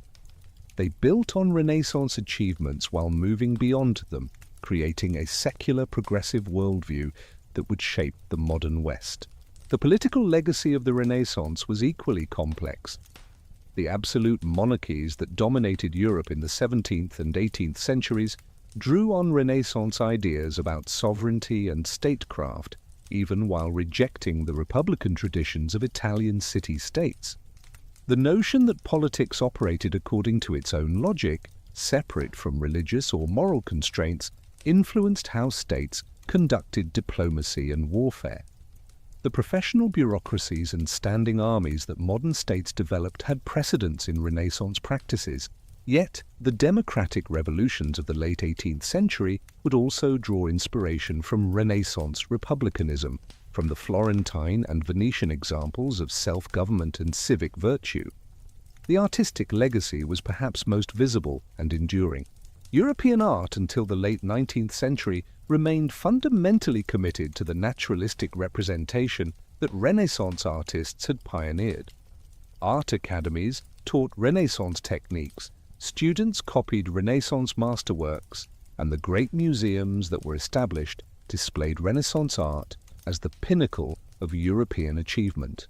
Even when artists rebelled against academic tradition in the 19th and 20th centuries, they were rebelling against standards that had been established during the Renaissance. The very notion of fine art as opposed to craft, of the artist as creative genius rather than skilled artisan, was a Renaissance development that continued to shape cultural attitudes. The Renaissance ideal of the educated, accomplished individual influenced European and later American culture profoundly. The university curriculum that emphasized the liberal arts, the expectation that educated people would be broadly cultured rather than narrowly specialized, the association of learning with social status, all these had Renaissance roots. The gentleman scholar, comfortable with classical languages, appreciative of art, capable of writing elegantly, remained a cultural ideal long after the Renaissance ended. Even as education became more specialized and scientific in the 19th and 20th centuries, the Renaissance vision of comprehensive cultivation continued to influence what people valued in education. The vernacular literatures that Renaissance writers had elevated to rival Latin remained the foundation of European literary traditions. Dante, Petrarch, and Boccaccio for Italian, Cervantes and Lope de Vega for Spanish, Shakespeare and Milton for English, Rabelais and Montaigne for French. All these established their respective languages as vehicles for high literature. The forms they developed, the sonnet, the essay, the novel, the drama, continued to evolve but remained recognizable as developments of Renaissance innovations. National literary traditions that began or matured during the Renaissance became central to national identities as European nation-states consolidated in subsequent centuries. The historical question of how to assess the Renaissance overall remains contested. Jacob Burckhardt, the 19th century Swiss historian who wrote The Civilization of the Renaissance in Italy, portrayed it as the birth of the modern world, the moment when individualism, secularism, and appreciation of worldly life replaced medieval collectivism, otherworldliness, and contempt for earthly existence. This view, which dominated for decades, has been challenged by scholars who point out continuities between medieval and Renaissance cultures, who note that the Middle Ages were not as dark as Burckhardt suggested, and who question whether the Renaissance was as secular or individualistic as he claimed. Contemporary historians tend to see the Renaissance as a complex cultural movement that drew on multiple sources, that varied significantly across regions and over time, and that coexisted with rather than replacing medieval traditions. The recovery of classical learning was genuine and important, but it occurred alongside continued engagement with medieval scholasticism and Christian theology. The celebration of human dignity and potential was real, but it operated within assumptions about divine providence and moral order. The artistic innovations were revolutionary, but they served traditional religious and social functions as well as expressing new ideas. What remains undeniable is that something significant happened in Europe between roughly 1350 and 1600, centered in Italy, but spreading throughout the continent. The way Europeans wrote, painted, built, thought about themselves, organized their governments, and understood the natural world changed in fundamental ways. Whether this constituted a rebirth, as the term Renaissance suggests, or simply a particularly creative and transformative period within ongoing cultural development, the impact was profound and lasting. The modern world, for better and worse, bears the imprint of Renaissance achievements and innovations. The individuals who created the Renaissance, the artists and writers and thinkers whose names remain famous centuries later, were products of particular circumstances that allowed their talents to flourish. They were not modern people trapped in a medieval world, but rather people of their time responding creatively to the specific conditions and opportunities they encountered. They looked backward to antiquity not because they rejected their own era, but because they saw in the classical past resources for addressing contemporary concerns. They celebrated human achievement not in opposition to divine glory, but as a manifestation of it, believing that the capacities God had given humanity should be cultivated rather than suppressed. The Renaissance represented a moment when multiple factors aligned to produce extraordinary creativity. Economic prosperity provided resources for patronage. Political fragmentation created competition that spurred innovation. The recovery of ancient texts opened new intellectual horizons. The development of new technologies like printing and improved oil painting provided new tools. The urban culture of Italian city-states created environments where diverse talents could interact and learn from each other. When these conditions changed, as they inevitably did, the particular character of the Renaissance passed. But what had been achieved during that remarkable period continued to influence European and eventually global culture in ways that persist into the present. The story of the Renaissance is ultimately about human creativity and adaptability, about the capacity to reimagine the world and to create new forms of beauty and meaning. It reminds us that culture is not fixed but constantly evolving, that each generation inherits traditions from the past, but also transforms them in responding to present circumstances. The Renaissance Europeans looked back to antiquity to move forward, found in the distant past resources for creating something new. Their example suggests that cultural renewal often involves creative engagement with tradition rather than simple rejection or preservation, that honoring the past and innovating for the future need not be contradictory impulses. As we drift towards sleep, the Renaissance recedes into historical distance, its figures and achievements becoming part of the long human story of aspiration and accomplishment. The frescoes and sculptures, the poems and plays, the political theories and scientific discoveries, all these remain as testimony to what humans can achieve when circumstance and talent align. The particular world of the Renaissance is lost to us, separated by centuries and countless changes, yet something of its spirit, its confidence in human potential, and its delight in beauty and learning continues to resonate. In that continuing resonance, the Renaissance lives on, not as a frozen historical period to be nostalgically admired, but as a living legacy that still shapes how we think, create, and imagine what human life might become.